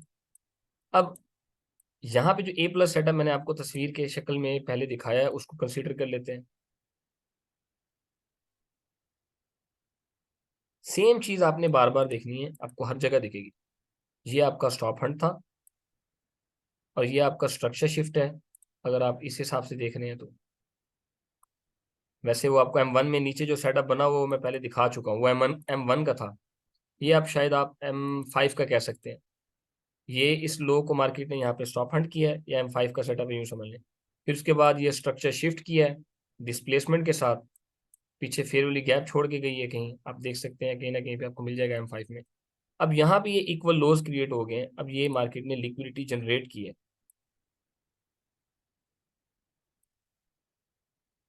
For the future price move. Future में प्राइस को जब यहाँ से बुलिश होना है तो उसको फ्यूल चाहिए, लिक्विडिटी चाहिए, तो इसलिए प्राइस ने यहाँ पे ये इक्वल लोज, रिलेटिव इक्वल लोज जनरेट किए हैं। यहाँ पे एक इम्बैलेंस है,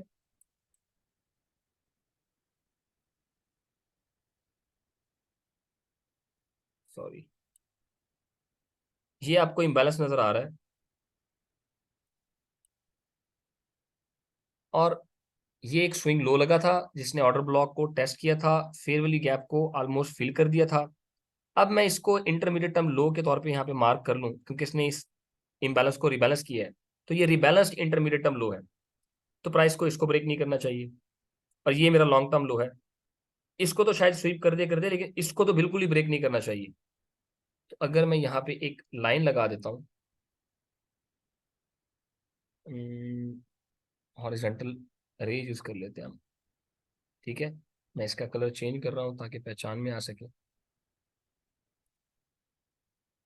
चलिए ब्लैक कर देता हूँ मैं यहाँ पे इसको, ये ब्लैक कलर यूज कर लिया मैंने। इस इंटरमीडिएट टर्म लो को भी मैं चले मार्क कर लेता हूँ, ये देखने के लिए कि प्राइस इसके साथ क्या करती है। ठीक है, अब हम देखते हैं क्या प्राइस ने इस इंटरमीडिएट टर्म लो को ब्रेक किया। नहीं। क्या प्राइस ने इस लॉन्ग टर्म लो को ब्रेक किया। नहीं। अब यहां पे प्राइस ने क्या किया हुआ है, ये आपको डाउन क्लोज कैंडल्स पीछे से नजर आ रही हैं, ये आपका ऑर्डर ब्लॉक है। अब ये आपका ऑर्डर ब्लॉक कैसे है, her down close candle order block नहीं होती, नैरेटिव के हिसाब से आप ये मार्किंग करेंगे तो ठीक होगी। अब यहाँ पे प्राइस ने ये सेल साइड की लिक्विडिटी है, यहाँ पे ये सेल साइड की लिक्विडिटी ली है, उसके बाद इस हाई को ब्रेक करके स्ट्रक्चर शिफ्ट किया है, फेयरली गैप क्रिएट किया है। तो वो ऑर्डर ब्लॉक जो स्टॉप हंट करके लिक्विडिटी भी हंट करे, स्ट्रक्चर शिफ्ट भी करे डिस्प्लेसमेंट के साथ, और फेयरली गैप भी उसमें आपको नजर आया उस मूव में, तो वो जो ऑर्डर ब्लॉक है वो आपका हाई प्रोबेबिलिटी ऑर्डर ब्लॉक होता है। अब ये मैं आपको जेम्स दे रहा हूँ। ठीक है,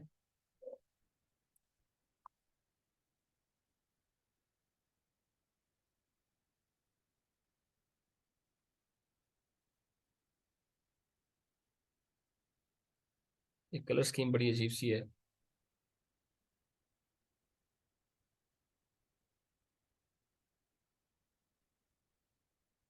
ठीक है, अब ये जो डाउन क्लोज कैंडल है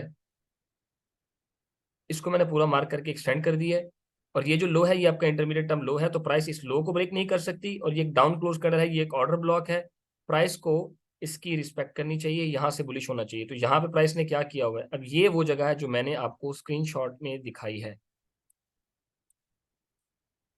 अगर आप यहाँ पे सेम वही चीजें अपनी चेकलिस्ट के हिसाब से मार्क कर पाए तो आप एग्जैक्टली समझ सकेंगे कि मैंने उस टाइम फ्रेम में एंट्री क्या देख के ली। ये एक वेरी फेयरली गैप है, यहाँ पे इस वीकनेस को रिबैलेंस किया है, तो ये इंटरमीडिएट टर्म हाई है, प्राइस ने यहाँ पे स्टॉप हंट किया है, स्टॉप हंट के बाद स्ट्रक्चर शिफ्ट किया है, इंटरमीडिएट टर्म हाई ब्रेक कर दिया है। मेरे हिसाब से एक स्ट्रॉन्ग एमएसएस है। अब कोई इस वीक को लेके एमएसएस मानता है तो माने, नहीं मानता बेशक ना माने, बट मेरा एमएसएस यही है। उसके बाद प्राइस ने वापस रिट्रेस किया है इस फेयरली गैप के अंदर, इन दोनों ऑर्डर ब्लॉक्स के हिसाब से एग्जैक्टली प्राइस ने इसकी रिस्पेक्ट की, और यहां से फिर मार्केट बुलिश हो गई है। उसके बाद पूरा न्यूयॉर्क का जो मूव था, मार्केट बुलिश ही रही है जब तक जाके उसने इन हाइस को उड़ा नहीं दिया। ये हाइस, ठीक है, तो पूरा न्यूयॉर्क सेशन जो है मार्केट का बुलिश मूव रहा, और न्यूयॉर्क सेशन के इख्तिताम पे जाके अब आप गौर करें कि जब यहाँ से बुलिश हुई है तो कहीं पे उसने डिस्प्लेसमेंट के साथ स्ट्रक्चर शिफ्ट किया हो, अगर कहीं पे भी स्ट्रक्चर शिफ्ट किया है तो वहां से आप एग्जिट कर सकते हैं, डिस्प्लेसमेंट के साथ स्ट्रक्चर शिफ्ट कर दियो, बुलिश ही रही है। ठीक है, स्वीप किया होगा या ऑर्डर ब्लॉक की रिस्पेक्ट की होगी और निकल गई होगी, या फिर गैप में टैप किया होगा और निकल गई होगी। ये आपको एक बड़ा सा मूव दिखा है, ये आपका स्ट्रक्चर शिफ्ट था। इसके बाद आपको होशियार हो जाना चाहिए था कि मार्केट जो है बेरिश हो चुकी है। ये आपका M1 का स्ट्रक्चर शिफ्ट है, ये आप M5 के तौर पे स्ट्रक्चर शिफ्ट ले सकते हैं, वो आपकी मर्जी है कि आप कौन सा टाइम फ्रेम यूज करते हैं, मैं जस्ट पॉइंट आउट कर रहा हूँ। ठीक है, तो यहाँ पे मार्केट ने क्या किया, ये इंटरमीडिएट लो था, प्राइस ने इसको ब्रेक किया है, वापस आई है, रिट्रेस किया है, कंसोलिडेशन में चली गई है। उसके बाद अगेन मार्केट फिर रिट्रेस करने के बाद थोड़ा सा इस हाई को स्वीप करने के बाद फिर कंसोलिडेशन में रही है। तो आपका यहाँ पे ये सीन देखने के बाद एग्जिट बनता था, या अगर आपने मैनुअली एग्जिट लेना था तो, नहीं तो आप इस हाई को, इन हाइस को टारगेट कर सकते थे। 2 पीप एसएल के साथ आप कितना R2R देख रहे होंगे, आपको कितना एक मूव चाहिए। खैर, ये था इस ट्रेड का ब्रेकडाउन।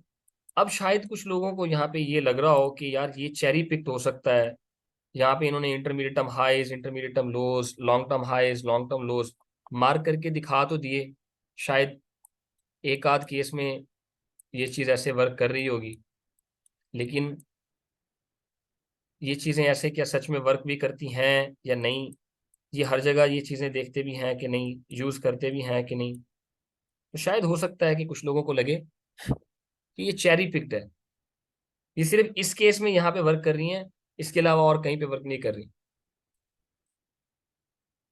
अब प्राइस ने इस हाई को नहीं उड़ाया है, इस हाई को प्राइस ने नहीं उड़ाया है। उसकी भी रीजन है कि क्यों नहीं स्वीप कर सकी इस हाई को जब यहाँ पे आई थी, और फिर ड्रॉप क्यों कर गई। प्राइस फेल हो गई इस हाई को उड़ाने में, तो ये अब आपका नेक्स्ट टारगेट है, प्राइस इसको ब्रेक करेगी।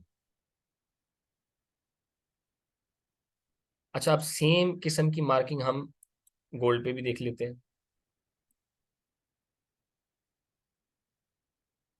ताकि किसी को ये ना लगे कि यार ये चेरी पिक्ड है, या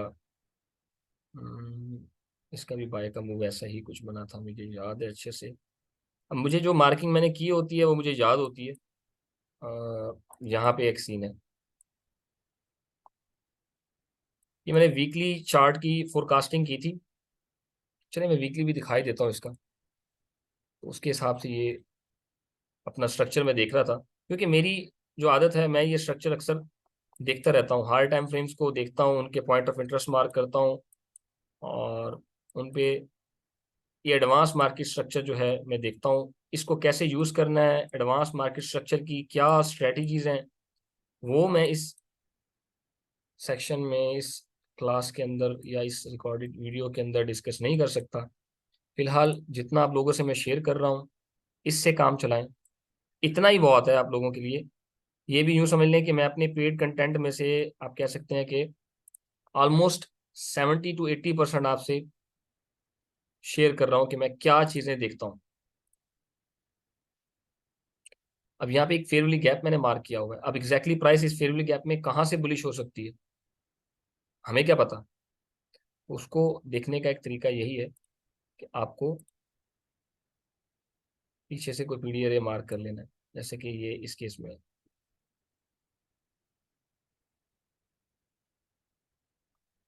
ठीक है, अब यहाँ पे एक बुलिश फेयर वैल्यू गैप था, और ये एक बेरिश फेयर वैल्यू गैप जो कि इन्वर्ट हो गया, इन्वर्जन। तो ये यहाँ पे इन्वर्जन लेवल आ गया आपके पास। अब यहाँ से मैं मार्केट को बुलिश देख रहा हूँ। यहाँ पे सवाल आ सकता है कि आपको कैसे पता कि यहाँ से बुलिश हो सकती है, हो सकता ना हो कोई और कंफर्मेशन, तो वो और कंफर्मेशन मैं आपको इस क्लास के स्टार्ट में ही बता चुका हूँ। प्राइस ड्रॉप कर रही है, गोल्ड का वीकली चार्ट खोल के खुद से जरा इसको गौर से देखिएगा, इस डाउन मूव को। जब से ये मार्केट ने ये स्टॉप हंट किया है, उसके बाद गिरना स्टार्ट किया है,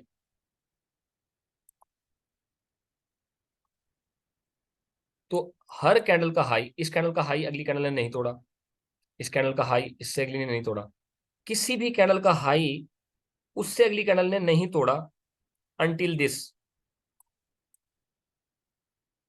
ये कैंडल ट्रेड थ्रू हुई है प्रीवियस कैंडल के हाई के ऊपर से, तो इसने ये हाई तोड़ा है। और नीचे क्या है, 3 बार स्विंग लो, बन कहाँ रहा है, इस एरिया में। अब मुझे ये यहाँ पे बनने से पहले आइडिया था कि यहाँ पे एक 3 बार swing low with middle candle breakout बनने वाला है, यहाँ पे प्राइस ये किस्म का सीन करने वाली है, और यहाँ से फिर ये बुलिश होने वाली है, और एटलीस्ट प्राइस इधर तक जाएगी। अब शायद आप लोगों को लग रहा होगा कि यार इस तरह कैसे हो सकता है, मतलब इतना एक्यूरेटली कैसे पता हो सकता है। अब ये कोई तुक्का नहीं है, ये प्राइस रीडिंग है। अब एग्जैक्टली इस हाई तक ही क्यों जा सकती है, क्योंकि ये इंटरनल रेंज लिक्विडिटी है, ये वीक हाई है, प्राइस ने इसको उड़ाना ही उड़ाना है।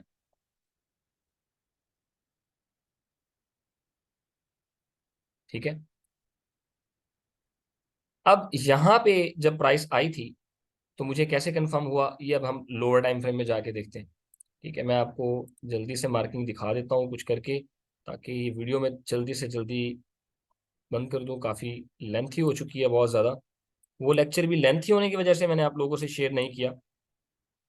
अच्छा, अब सबसे पहले तो मैं आपको ये बता दूं कि मार्केट स्ट्रक्चर जो है ना, बहुत तरह के होते हैं, बहुत तरह के।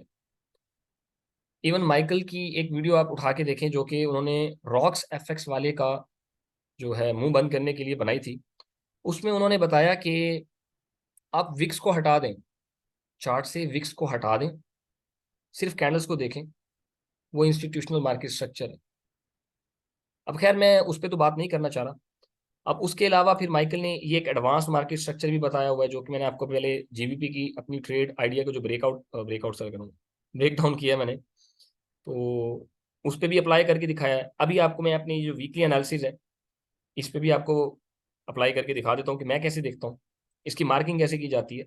लेकिन इसको यूज़ करने के तरीके क्या हैं वो स्ट्रेटेजीज मैं यहाँ पे भी शेयर नहीं कर रहा। और इसके अलावा ये तो एडवांस मार्केट स्ट्रक्चर है ना, इसके अलावा एक सीक्रेट मार्केट स्ट्रक्चर है आईसीटी का, तो मैं वो भी देख रहा होता हूँ, लेकिन मैं वो आप लोगों से कंप्लीटली शेयर नहीं कर सकता, उसके लिए माजरत। फिलहाल ये एडवांस मार्केट स्ट्रक्चर ही आप समझ लें, यही बहुत है। सीक्रेट मार्केट स्ट्रक्चर को छोड़ दें, एडवांस मार्केट स्ट्रक्चर ही अगर आपको समझ आ जाए, इसकी स्ट्रेटेजीज क्या है, इसको कहाँ कैसे यूज करना है, क्योंकि यही बहुत कंफ्यूजिंग है, लोगों को इतनी आसानी से ये भी समझ नहीं आता। अब यहाँ पे ये मेरा लॉन्ग टर्म लो है, ये मेरा इंटरमीडिएट टर्म लो है, ये भी मेरा इंटरमीडिएट टर्म लो है।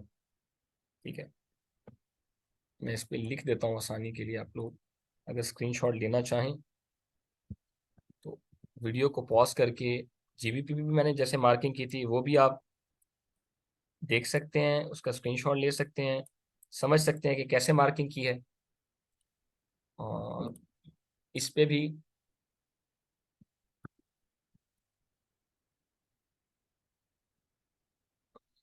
इसको यहाँ पे रख देते हैं और कॉपी कर लेते हैं, आसानी हो जाएगी। ठीक है, यहाँ पे मैं शॉर्ट टर्म हाइज भी मार्क कर देता हूँ।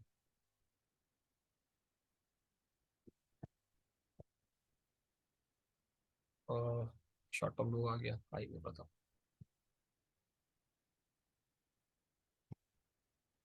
अब यहाँ पे भी सवाल आ सकता है कि यार इस स्विंग लो को क्यों नहीं मार्क किया, या इस स्विंग लो को क्यों नहीं मार्क किया। इसका आंसर मैं दे चुका हूँ। इंटरमीडिएट टर्म लो के राइट साइड पे जब आप कोई शॉर्ट टर्म लो देख रहे हैं तो जो सबसे लोएस्ट स्विंग पॉइंट है आप उसको मार्क करते हैं as a short term low. तो ये शॉर्ट टर्म लो है, ये वाला हम नहीं लेंगे क्योंकि ये वाला लोएस्ट है इसकी निस्बत। ठीक है, और यहाँ पे ये वाला क्यों लिया हुआ है मैंने, क्योंकि इससे ये वाला लोएस्ट है। तो ये कंफ्यूजन आपको नहीं होना चाहिए, ये मैंने क्लियर कर दिया। उसके बाद ये एक स्विंग लो लगा है, उसके बाद ये एक स्विंग लो लगा हुआ है। अब ये इंटरमीडिएट टर्म लो कैसे है, ये वाला तो चलो आपको पता लग गया कि वो वाला इंटरमीडिएट टर्म लो जिसके राइट पे और लेफ्ट पे हायर शॉर्ट टर्म लोज हो वो एक इंटरमीडिएट टर्म लो होता है, उसको हम as a intermediate term low identify करते हैं। ये माइकल ने अपनी 2022 मेंटरशिप के एपिसोड 12 में क्लियरली समझाया हुआ है। और दूसरा तरीका एक इंटरमीडिएट टर्म लो को मार्क करने का क्या है कि प्राइस जब भी कभी किसी फेवरली गैप में आए और वहां से ये बाउंस करके ऐसे स्ट्रक्चर शिफ्ट कर जाती है, तो यहाँ पे एक आपको स्विंग पॉइंट मिल रहा है, तो माइकल कहते हैं कि इस स्विंग पॉइंट को भी आपने इमीडिएटली इंटरमीडिएट टर्म लो के तौर पे मार्क कर लेना है। तो ये हमारा रीबैलेंस्ड इंटरमीडिएट टर्म लो है। अगर इसको मैं RITL लिख दूं तो वो ज्यादा सही रहेगा। ठीक है,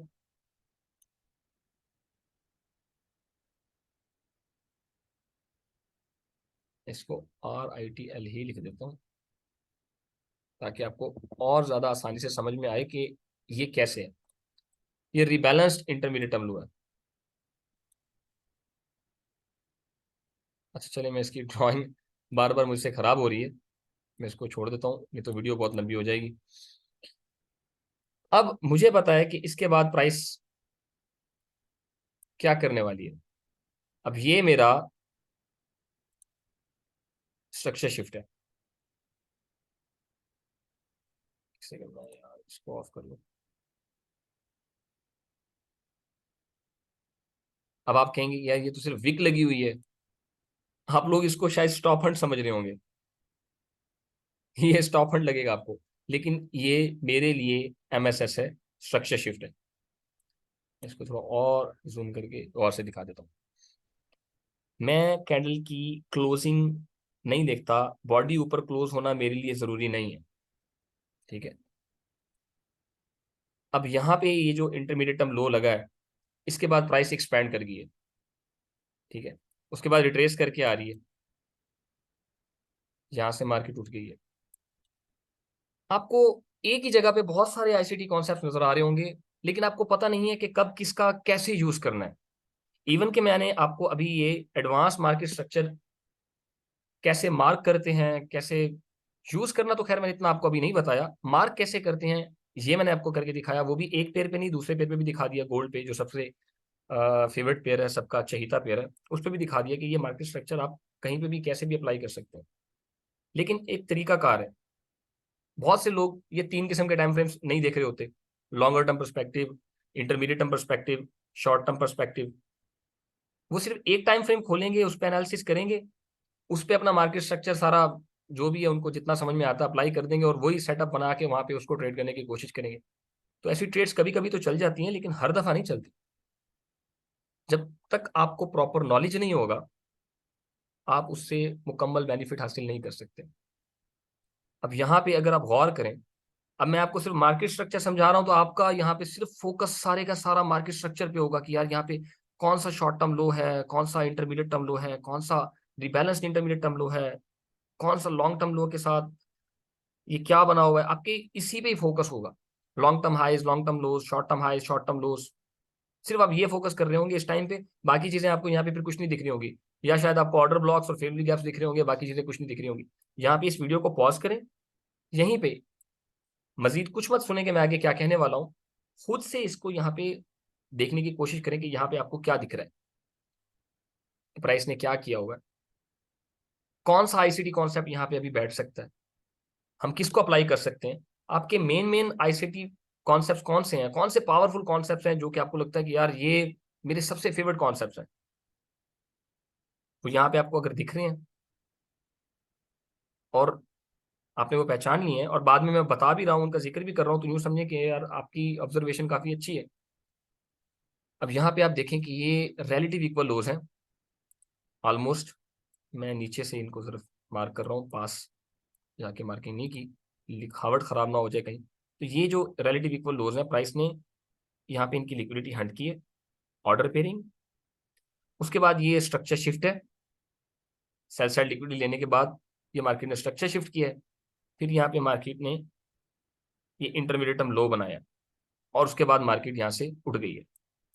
अब यहाँ पे आप गौर करें तो आपको ये पावर ऑफ थ्री की एक बहुत ही प्यारी सी एग्जांपल नजर आ रही है। एक्यूमुलेशन, मैनिपुलेशन, और उसके बाद से डिस्ट्रीब्यूशन। लेकिन हो सकता है कुछ लोगों ने ये चीज पिक ना की हो। अब ये पावर ऑफ थ्री के अंदर एक ऑर्डर ब्लॉक होता है, वो मैं उसको पावर ऑफ थ्री का ऑर्डर ब्लॉक बोलता हूँ। ये मैं आपको सारी की सारी प्रीमियम कंटेंट की चीजें बता रहा हूँ जो मैं अपने पेड कंटेंट में शेयर करता हूँ, और मेरे पेड स्टूडेंट्स भी शायद मुझसे किसी हद तक गिला करेंगे कि सर सारा तो आपने शेयर कर दिया यहाँ पे। तो खैर, ये बहुत ही सिंपल सी चीज है। ऐसा ऑर्डर ब्लॉक जो कि एक सेल साइड की लिक्विडिटी ले, स्ट्रक्चर शिफ्ट करे, ये स्ट्रक्चर शिफ्ट हुआ यहाँ पे, डिस्प्लेसमेंट हो, बहुत बड़ा मूव हो यानी कि, साथ में फेवरली गैप हो, फेवरली गैप भी है, तो वो ऑर्डर ब्लॉक एक हाई प्रोबेबिलिटी ऑर्डर ब्लॉक होता है। अब सेम चीजें कि मार्केट ने एक साइड की लिक्विडिटी भी ली हुई है, स्ट्रक्चर शिफ्ट भी किया हुआ है, फेवरली गैप भी है, डिस्प्लेसमेंट भी है, सब कुछ अप्लाई करके आप एक ऑर्डर ब्लॉक मार्क करेंगे, और वो ऑर्डर ब्लॉक काम नहीं करना, वो ऑर्डर ब्लॉक नहीं चलेगा। अब वो क्यों नहीं चलना? क्योंकि आपको नैरेटिव का पता नहीं है। अब ये मैंने ऑर्डर ब्लॉक मार्क किया हुआ है, मुझे पता है कि प्राइस ने इस लो को नहीं ब्रेक करना। अब यहाँ पे कुछ लोग इसको ऑर्डर ब्लॉक के तौर पे मार्क करके बैठे होंगे, ये लास्ट सेल की candle before the up move. कुछ लोग कहेंगे कि यार ये कैंडल जो है ना, अगर ये इस कैंडल के लो को स्वीप कर देती तो एसएमसी के हिसाब से इसने पिछली कैंडल की लिक्विडिटी भी ली हुई है, यहाँ पे फेवरली गैप भी दिया हुआ है, और ये लास्ट सेल की कैंडल है before the actual up move, और ये हमारा हाई प्रोबेबिलिटी ऑर्डर ब्लॉक है, या फिर ये लेटेस्ट सेल की कैंडल है। या वो कहेंगे कि यार इस कैंडल के ऊपर मार्केट आके ये दोबारा एक सेल की कैंडल लग रही है, तो ये एक हमारा, आप कह सकते हैं कि प्रोपल्शन ऑर्डर ब्लॉक है, तो हम इसको वैल्यू दे रहे हैं। इस कैंडल के ऊपर वो बाइंग कर लेंगे, इस कैंडल के नीचे कैसल रख लेंगे, उनको लगता है कि मार्केट इस लो के नीचे नहीं आएगी, there is a low resistance liquidity there, price इसको डेफिनेटली हंट करने आएगी। प्राइस इस लो को तो उड़ा सकती है, बट इस लो को नहीं उड़ा सकती। अब मैं यहाँ पे अगेन हॉरिजॉन्टल रे यूज कर रहा हूं कि क्या ये लो ब्रेक हुआ पहली अटेम्प्ट में, या नहीं। और ये मेरा हाई प्रोबेबिलिटी ऑर्डर ब्लॉक है इस पावर ऑफ 3 के कॉन्सेप्ट के हिसाब से। ये पावर ऑफ 3, ये उसका order block, accumulation, manipulation, distribution. ये एक्यूमुलेशन के नीचे आपको सेल साइड की लिक्विडिटी जो कि इस ऑर्डर ब्लॉक ने ली, उसके बाद स्ट्रक्चर शिफ्ट किया, इस हाई को ब्रेक कर दिया, फिर उली गैप क्रिएट किया, डिस्प्लेसमेंट के साथ मूव दिया आपको, वापिस आई, यहाँ पे लिक्विडिटी क्रिएट की, निकल गई। अब ये लिक्विडिटी भी आपको मार्क करनी है, ये फ्यूल है प्राइस के लिए फ्यूचर में एक अप मूव देने के लिए। ये रिलेटिव इक्वल लोज हैं, वैसे मैं तो इन दोनों को मार्क करके एक्सटेंड करूंगा, लेकिन आपकी मर्जी, आप इन दोनों को मार्क करें, आप इस एक को मार्क करें, जो आपको समझना है समझ लें। कॉन्सेप्ट समझना है आपने बस, कॉन्सेप्ट क्या है यहाँ पे। प्राइस ने जैसे ही इस ऑर्डर ब्लॉक में टैप किया, यहाँ पे आप इसकी रिस्पेक्ट देखेंगे, कैंडल्स कैसे आके यहाँ से रिजेक्ट होके ऊपर क्लोज हो रही है। कैंडल्स की हिम्मत नहीं हो रही कि नीचे जाके इस लो को उड़ा दे। अब मैं यहाँ पे एक बायर हूँ, मुझे पता है कि प्राइस ने यहाँ से बाय होना है, क्योंकि ये मेरा एक पावरफुल कॉन्सेप्ट है यहाँ पे। मुझे पता है कि यहाँ से मार्केट ने बाय जाना है। और क्या मार्केट यहाँ से बाय में गई, आप देख सकते हैं, आपको नजर आ रहा है कि प्राइस यहाँ से बाय में गई है कि नहीं गई। ठीक है, सेम चीज आपको बार बार जगह जगह नजर आएगी। एक सेकंड में आपको और एग्जांपल भी दिखाता हूँ इसके।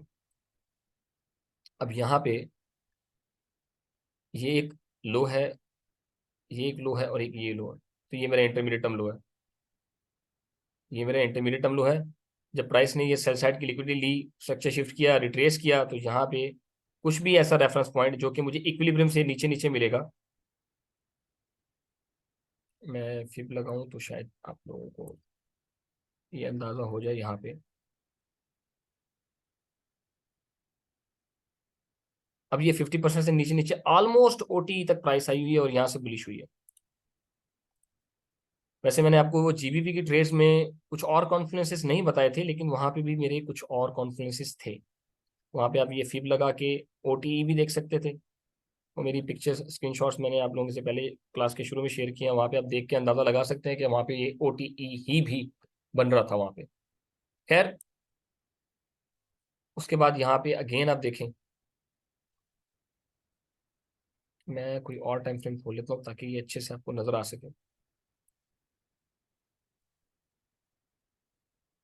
मेरे ख्याल में मेरा लेक्चर यार काफी लेंथी हो गया है, मैं इसको थोड़ा सा ना जल्दी से वाइड अप करता हूँ। ये रहिएगा हमारी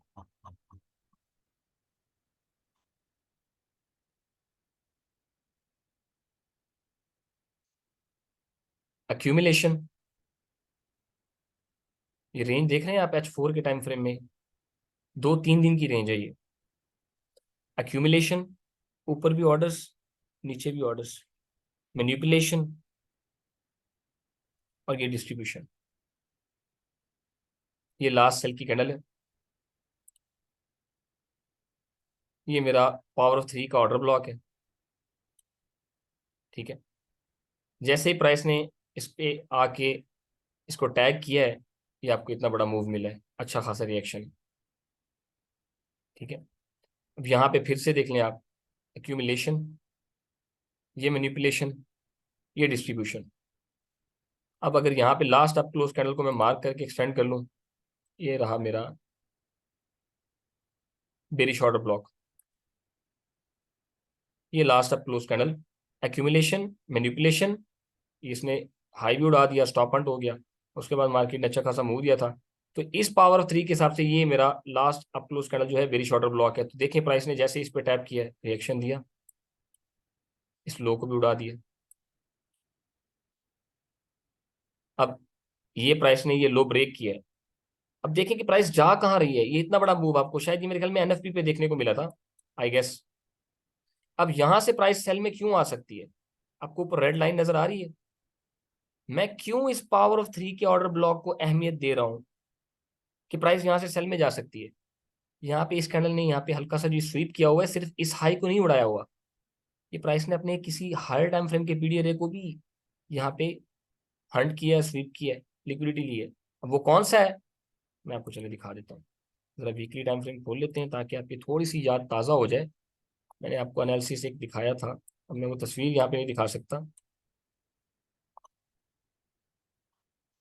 ये वो चीज़ें हैं जो कि मैं ट्रेड करते वक्त चीज़ें कंसीडर कर रहा होता हूँ, देख रहा होता हूँ, और ये मैंने आपको फ्री में सिखा दी है, विदाउट कोई आप लोगों से फीस चार्ज किए। ये फेयर वैल्यू गैप था, यहाँ से मैं बाय में देख रहा था, यहाँ से मैं सेल में देख रहा हूँ इसको।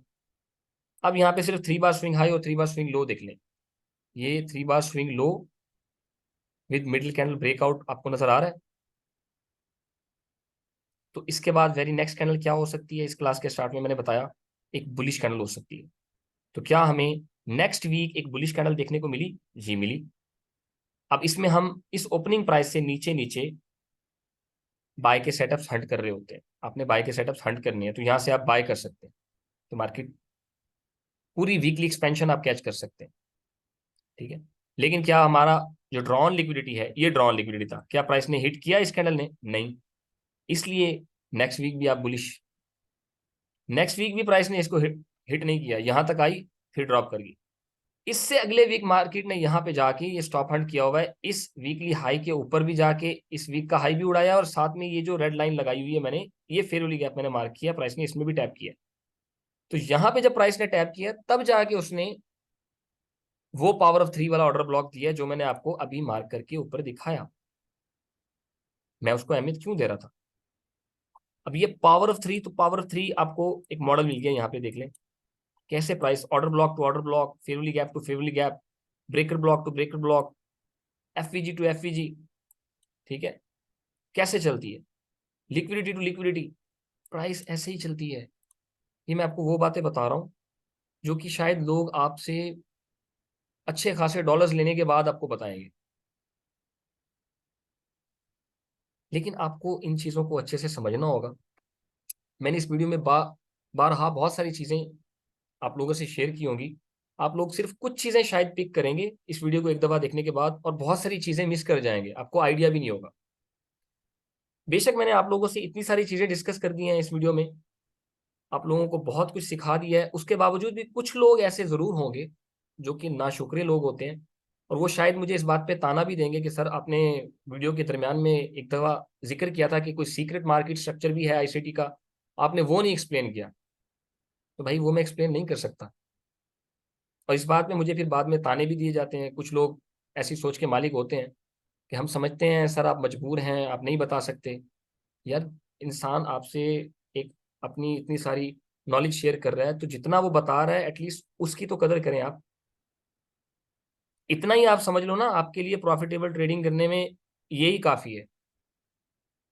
अब आपको यहाँ पे ये क्लियर हो रहा है कि ये एक्यूमुलेशन, मैनिपुलेशन, डिस्ट्रीब्यूशन, ये पावर ऑफ 3 का हाई प्रोबेबिलिटी ऑर्डर ब्लॉक, इसने बाय साइड की लिक्विडिटी हंट की, ये स्ट्रक्चर शिफ्ट किया है। ठीक है, डिस्प्लेसमेंट के साथ बड़ा मूव दिया है, प्राइस यहाँ से रिट्रेस करके ऊपर जा रही है। अब यहाँ से जैसे ही एनएफपी आया है उसने ड्रॉप दिया है। अब आप लोगों को लग रहा होगा कि यार एनएफपी का डाटा आया है तो इसलिए ये ड्रॉप कर गई है। बेशक आया है, लेकिन वो आया भी तो कब है, प्राइस कहाँ पहुंची हुई थी? ठीक है, तो जैसे ये ड्रॉप हुआ है उसके बाद देखिए प्राइस ने क्या किया हुआ है। दोबारा H4 खोल लेता हूँ, आपको पिन पॉइंट एक्यूरेसी आईसीटी की दिखा रहा हूँ कि अगर और मेथड है आप कोई भी मेथड सीख सकते हैं, लेकिन आईसीटी ही क्यों? आखिर मैं भी आईसीटी पे आया हूँ इतने सारे मेथड सीखने के बाद, तो ऐसा क्या है इसमें? अब इस हाई से इस लो तक इसको मार्क कर लेंगे आप, आपको इक्विलिब्रियम भी मिल जाएगा कि कहाँ पे है इस प्राइस का, प्राइस लेग का। ये इक्विलिब्रियम है, एग्जैक्ट ओटीई पॉइंट है, एग्जैक्ट ओटीई पॉइंट, प्राइस वहां से पलट रही है। अब इसको मैं हटा देता हूँ, लास्ट अप क्लोज कैंडल है, इसको मैं मार्क कर रहा हूँ।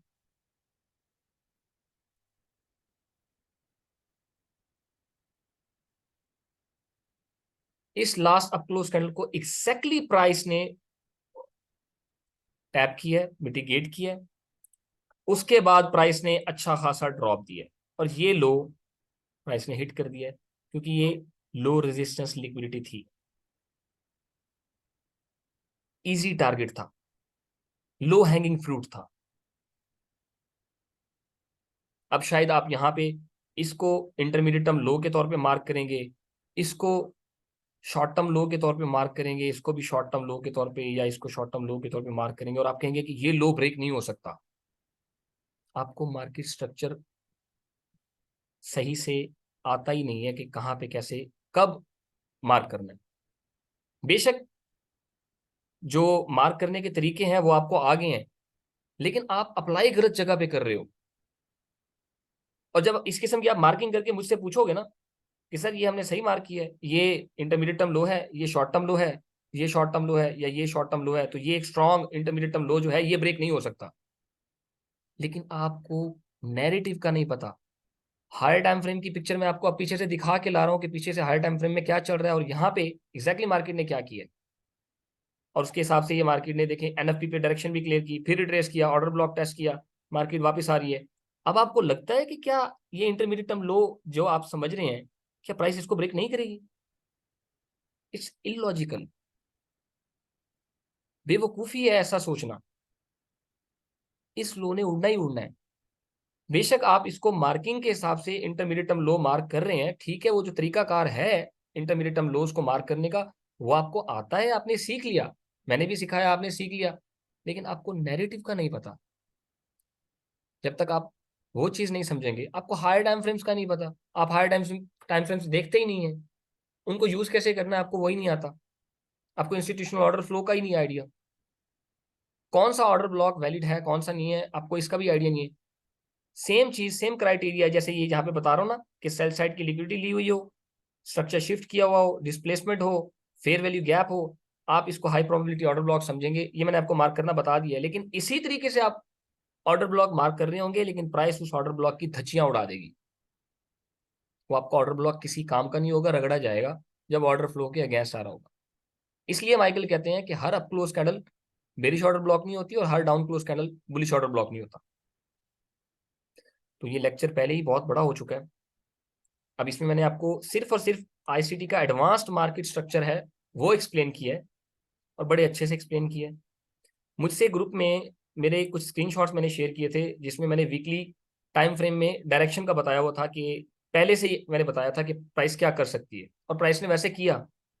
लेकिन वो वीकली लेवल, ये मेरा ड्रॉन लिक्विडिटी था, हिट होने के बाद लोग मुझसे पूछ रहे थे कि यार अब बताएं कि आगे क्या होगा, अब बताएं आगे क्या होगा। अब मैं ये पूरा मार्केट स्ट्रक्चर खोल के तो उनको समझाने नहीं बैठ सकता ना कि यार मैं ये चीजें देख रहा हूँ, ये मेरा सीक्रेट आईसीटी मार्केट स्ट्रक्चर है, उसके हिसाब से प्राइस मुझे ये बता रही है, ये एडवांस मार्केट स्ट्रक्चर है उसके हिसाब से मुझे ये बता रही है। यहाँ पे ये हाई है, ये एक हाई है, ये एक हाई है, अब ये आपका लॉन्ग टर्म हाई है, ठीक है, प्राइस इसको ब्रेक नहीं करेगी। ये आपका इंटरमीडिएट टर्म हाई है। अब ये आपका इंटरमीडिएट टर्म हाई है, ये एक शॉर्ट टर्म हाई है। मैं यहाँ पे भी मार्किंग करके दिखा देता हूँ। अब आप लोगों को ये नहीं पता कि अगर इस किस्म का सीन आ जाए तो यार ये तो बड़ी अजीब कहानी होगी। सेम केस माइकल ने भी दिखाया हुआ है। ये आपका एक इंटरमीडिएट टर्म हाई है, कैसे? क्योंकि रिबैलेंस है, यहाँ पे ये फेयर वैल्यू गैप था, प्राइस इसको रिबैलेंस कर चुकी है, तो ये एक रिबैलेंस्ड इंटरमीडिएट टर्म हाई है आपका।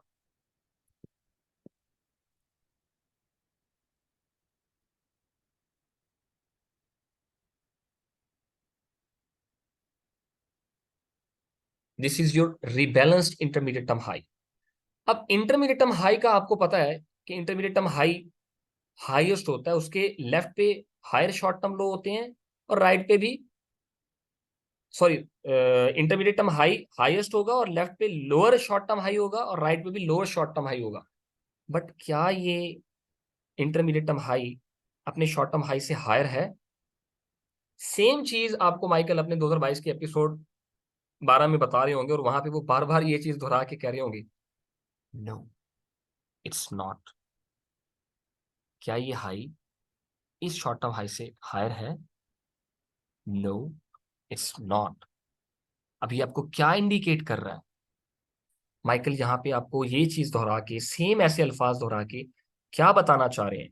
जाएं 2022 मेंटरशिप का एपिसोड 12 देखें, नोट्स बनाएं, और ये चीज समझें कि जब ये आपको देखने को मिल रहा है तो इसका मतलब क्या है कि मार्केट क्या करना चाह रही है। अब यहाँ पे मैं आपको दिखाता हूँ, इस इंटरमीडिएट टर्म हाई के बाद जो नेक्स्ट शॉर्ट टर्म हाई बनेगा या इंटरमीडिएट टर्म हाई बनेगा, उस पर एंट्री बन सकती है। अब शॉर्ट टर्म हाई भी बन सकता है, इंटरमीडिएट टर्म हाई भी बन सकता है, लेकिन आप उसमें फर्क पकड़ नहीं पाएंगे। मैं आपको एक आधा एग्जाम्पल के तौर पर दिखा देता हूँ। ये लो ब्रेक हुआ, ये लेक्चर थोड़ा सा लंबा ज़्यादा हो गया मेरी उम्मीद से, ज़्यादा लेंथी होने की वजह से मैंने वहाँ पे वो वीडियो पुरानी शेयर नहीं की। ये फिर वाली गैप है। अब आप एक्सटर्नल टू इंटरनल और इंटरनल टू एक्सटर्नल का कॉन्सेप्ट लेके चलें, ये एक्सटर्नल हो गया या ये एक्सटर्नल हो गया, ये फिर वाली गैप, एक्सटर्नल उड़ाने के बाद मार्केट इंटरनल उड़ाने जाती है, तो ये आपका इंटरनल रेंज लिक्विडिटी है, मार्केट ने वो हंट किया। जब इंटरनल रेंज लिक्विडिटी हंट कर लेगी तो कंटिन्यू करेगी, सेल साइड ड्रॉप कर दिया। अब यहाँ पे आपकी एंट्री है, ये आपका एंट्री एरिया है। अब यहाँ पे ये रिबैलेंस कर रही है इस फिर वाली गैप को, तो ये आपका इंटरमीडिएट टर्म हाई है। अब यहाँ पे एंट्री पकड़ सकते हैं, एग्जैक्ट एंट्री पकड़ सकते हैं यहाँ पे। इसके बाद ये जो रिट्रेसमेंट थी, इसके अख्ताम पे यहाँ पे आपकी एंट्री बनती थी, और मार्केट उसके बाद देखें अच्छा खासा ड्रॉप कर रही है। अब आपका टारगेट क्या है? टारगेट होगा वो वीकली लो जो मैंने स्टार्ट में आपको दिखाया, सेल साइड लिक्विडिटी, ये लो रेजिस्टेंस लिक्विडिटी है सारी, और प्राइस इसको इजीली हंट कर रही है, कर चुकी है, बल्कि ये देखें कर चुकी है इसको, और ये हिट होना था। अब इसमें आपको bearish order flow easily spot कर लेना चाहिए। अब पता नहीं आप में से कितने लोग बेरिश ऑर्डर फ्लो को यहाँ पे स्पॉट कर पा रहे हैं या नहीं कर पा रहे। तो ये फर्क होता है आम मार्केट स्ट्रक्चर के हिसाब से जब आप चल रहे होते हैं, और एक एडवांस्ड मार्केट स्ट्रक्चर आईसीटी का जब आप लेके चल रहे हैं। ये प्रिसीजन टेक्नीशियन के लिए बिल्कुल परफेक्शन अगर किसी को चाहिए, तो उस किस्म की चीजों के लिए माइकल ने ये एडवांस मार्केट स्ट्रक्चर बताया हुआ है। लेकिन माइकल ने सीक्रेट आईसीटी मार्केट स्ट्रक्चर हल्का सा हिंट दिया हुआ है, खुल के कभी उन्होंने वो भी नहीं बताया। लेकिन अगर आपको पता है कि मार्केट फ्रैक्टल है और आप आईसीटी को अच्छे से समझते हैं, आपने उसकी बहुत सारी थ्योरीज पढ़ी हुई हैं, तो आप सीक्रेट आईसीटी मार्केट स्ट्रक्चर को भी अनलॉक कर सकते हैं, और वो भी बहुत बेनिफिशियल है, बहुत बेनिफिशियल है। उसका जो बेनिफिट है वो मैं अभी यहाँ पे शेयर भी नहीं कर सकता, लेकिन मतलब उसने मुझे बड़ा इंस्पायर किया, और बहुत ही मतलब एक्यूरेसी आई। हालांकि बहुत ही आसान सी चीज है, लेकिन लोग पिक नहीं कर पाएंगे, और मैं बता भी नहीं रहा यहाँ पे। ये आपको मैंने जो एडवांस मार्केट स्ट्रक्चर बता दिया, आप यही समझ लें बहुत है। तो खैर, लेक्चर बहुत लेंथी हो चुका है, मैं बहुत सी जगह पे ये मार्किंग करके शेयर कर चुका हूँ, डिफरेंट डिफरेंट एग्जांपल्स आपको बता चुका हूँ। आप कहाँ गलती कर रहे होंगे, जैसे यहाँ पे आप इंटरमीडिएट टर्म लो मार्क कर रहे होंगे, यहाँ पे शॉर्ट टर्म हाई, और यहाँ पे कोई शॉर्ट टर्म हाई मार्क कर रहे होंगे, और आप कहेंगे कि ये लो नहीं टूटेगा। ये गलती आपकी मैं पॉइंट आउट कर चुका हूँ। कहीं कहीं पे आप इंटरमीडिएट टर्म हाई और इंटरमीडिएट टर्म हाई और शॉर्ट टर्म हाई में कंफ्यूज हो रहे होंगे। आपको लगेगा कि यहाँ तो प्राइस ने रिबैलेंस किया है, यहाँ तो प्राइस ने, मैंने यहीं पे कोई एग्जांपल दिखाई थी कि प्राइस ने तो यहाँ पे रिबैलेंस किया होगा, तो वो तो इंटरमीडिएट टर्म हाई है। अब यहाँ पे ये भी गलती कर जाएंगे आप। ठीक है, माइकल ने बताया हुआ है, लेकिन आपको पता होना चाहिए, आप इसको यूज करेंगे तो आपको पता होगा कि भाई कब कहाँ किसको क्या कहना है। ठीक है, तो मैं लेक्चर को ज़्यादा लंबा नहीं करता, फिलहाल जितना एक्सप्लेन किया है मेरे ख्याल में इतना ही बहुत है। और मज़ीद अगर किसी ने मुझसे मेंटरशिप लेनी है, तो मैं अपने इस वीडियो के डिस्क्रिप्शन में अपने ग्रुप का लिंक शेयर कर दूंगा। आप लोग उस ग्रुप को ज्वाइन करके मुझसे वहाँ पे रब्ता कर सकते हैं। बाकी मेरा टेलीग्राम पे भी सेम यूज़र नेम है जो कि मेरा यूट्यूब पे नाम है, नो इंडिकेटर गाय के नाम से। आप लोग मुझसे टेलीग्राम पे भी रब्ता कर सकते हैं, आप लोग मुझसे व्हाट्सएप का ग्रुप ज्वाइन करने के बाद मुझसे वहाँ पे भी रब्ता कर सकते हैं। तो इंशाल्लाह अपने यूट्यूब चैनल पे मैं मज़ीद एजुकेशनल वीडियोस डालता रहूँगा, और आप लोगों को जितना मैं फ्री में गाइड कर सकता हूँ, जितना कंटेंट फ्री में शेयर कर सकता हूँ, वो भी मैं करता रहूँगा। लेकिन कुछ चीज़ें मैं सिर्फ और सिर्फ अपने पेड स्टूडेंट्स के साथ शेयर करता हूँ, वो सिर्फ और सिर्फ उनके लिए हैं, तो वो शेयर नहीं कर सकता, उसके लिए माजरत है। जितना आप लोगों के साथ फ्री में शेयर कर रहा हूँ, एटलीस्ट उसकी कदर करें। उतना ही आप अगर सीख जाते हैं तो आप लोगों के लिए उतना ही बहुत है। अभी तक के लिए इतना ही। इंशाल्लाह कुछ टाइम के बाद दोबारा मैं वीडियोस अपलोड अपलोड करना स्टार्ट करूँगा। तो कुछ टाइम है मुझे अपने पेड स्टूडेंट्स को देना है, और थोड़ा सा मैं आजकल बिजी भी हूँ ये अगस्त और सितंबर के पहले हफ्ते तक। इंशाल्लाह अपने पेड स्टूडेंट से थोड़ा सा फ्री हो जाऊँ। मेंटरशिप जो मेरी अभी रिसेंटली बैच चल रहा है ये ख़त्म होता है, तो उसके बाद मैं यूट्यूब पे प्रॉपरली वीडियोस बनाना स्टार्ट कर दूंगा। और कोशिश करूंगा कि इस किस्म की कोई लंबी वीडियो ना बनाऊं, क्योंकि मुझे पता है लोग बोर हो जाते हैं चाहे कितनी ही क्यों ना काम की हो। ये वीडियो शायद बहुत से लोगों को लगेगा यार बहुत कमाल की वीडियो है यार, इस किस्म की वीडियो आज तक मतलब किसी ने भी उर्दू में बना के हमें ये मार्केट स्ट्रक्चर इस तरह से नहीं समझाया। और सिर्फ एडवांस मार्केट स्ट्रक्चर नहीं, और भी बहुत सारी चीजें यहाँ पे बताई हैं, किसी ने हमें नहीं बताया यहाँ पे इतनी चीजें। लेकिन उसके बावजूद भी क्या सारी की सारी बातें जो मैंने इस पूरे लेक्चर में एक्सप्लेन की, क्या आप लोगों में से कुछ लोग वो सारी बातें पिक कर पाएंगे? क्या आप लोगों की ये आदत है कि आप किसी बंदे का लेक्चर सुनते वक्त साथ में कॉपी पेंसिल लेके बैठ के नोट्स बनाते हैं? नहीं। क्या आप लोग ट्रेड्स जब लेते हैं तो अपनी हर ट्रेड को जर्नल करते हैं, चाहे वो विनिंग ट्रेड हो चाहे लूजिंग ट्रेड हो? नहीं। क्या आप अपनी चेकलिस्ट जर्नल करने से पहले आपने बनाई है, और उसके बाद जब आपने जर्नलिंग करना स्टार्ट की और उसके बाद क्या आपकी चेकलिस्ट में आपने कोई इजाफा किया? साफ ज़ाहिर है जब जर्नलिंग नहीं कर रहे होंगे तो चेकलिस्ट में इजाफा कहाँ से होगा? ये वो चीज़ें हैं जो कि लोग नहीं करते और इसीलिए इतने ज़्यादा कामयाब नहीं। और दूसरी बात, रिसेंटली मैंने एक स्टैटिस्टिक्स आप कह सकते हैं कि किसी बंदे ने शेयर की है, मतलब फैक्ट है कि प्रॉप फर्म्स में जो सबसे ज्यादा पे आउट्स लेने वाले ट्रेडर्स हैं उन सबका मतलब कह सकते हैं कि जो है इंटरव्यू लिया गया या डाटा उनका कलेक्ट किया गया, तो जो चीज़ सामने निकल के आई वो बहुत शॉकिंग थी कि ज़्यादातर जो बड़े बड़े पे आउट्स लेने वाले ट्रेडर्स हैं उनकी जो महीने की एवरेज बनती है ट्रेड्स की, मेजोरिटी की जो उन्होंने कैलकुलेशन की वो 3 से लेके 10 के दरमियान में है। मतलब एक मंथ में कुछ ट्रेडर्स तो सिर्फ 3 ट्रेड्स लेते थे, और उन 3 ट्रेड्स में वो इतनी ह्यूज गेन करते थे कि कोई स्कैल्पर भी पूरा महीना स्कैल्पिंग करके इतना नहीं कमाता था। और कुछ ट्रेडर्स सिर्फ महीने में 10 ट्रेड्स लेते थे मैक्सिमम, इससे ज्यादा नहीं, और उन 10 ट्रेड्स में उन्होंने इतना कमाया कि मतलब सबसे ज्यादा पे आउट्स लेने वाले बंदों में उनका नाम आ गया। तो ये मेजोरिटी जो है बड़े बड़े पे आउट्स लेने वाले फंडेड ट्रेडर्स की, उनकी ट्रेड्स आपको बता रहा हूं कि महीने में 3 4 से लेके 10 तक उनकी ट्रेड्स हैं, मतलब इतनी मिनिमम ट्रेड्स हैं। तो इसका रिजल्ट क्या है? बात समझने वाली यहाँ पे क्या है, यहाँ पे बात समझने वाली है कि ट्रेडिंग में ज्यादा से ज्यादा ट्रेड्स पकड़ के ज्यादा से ज्यादा सेटअप्स को ट्रेड करके ट्रेडर ऐसा ट्रेडर बनना वो एक कमाल की चीज नहीं है।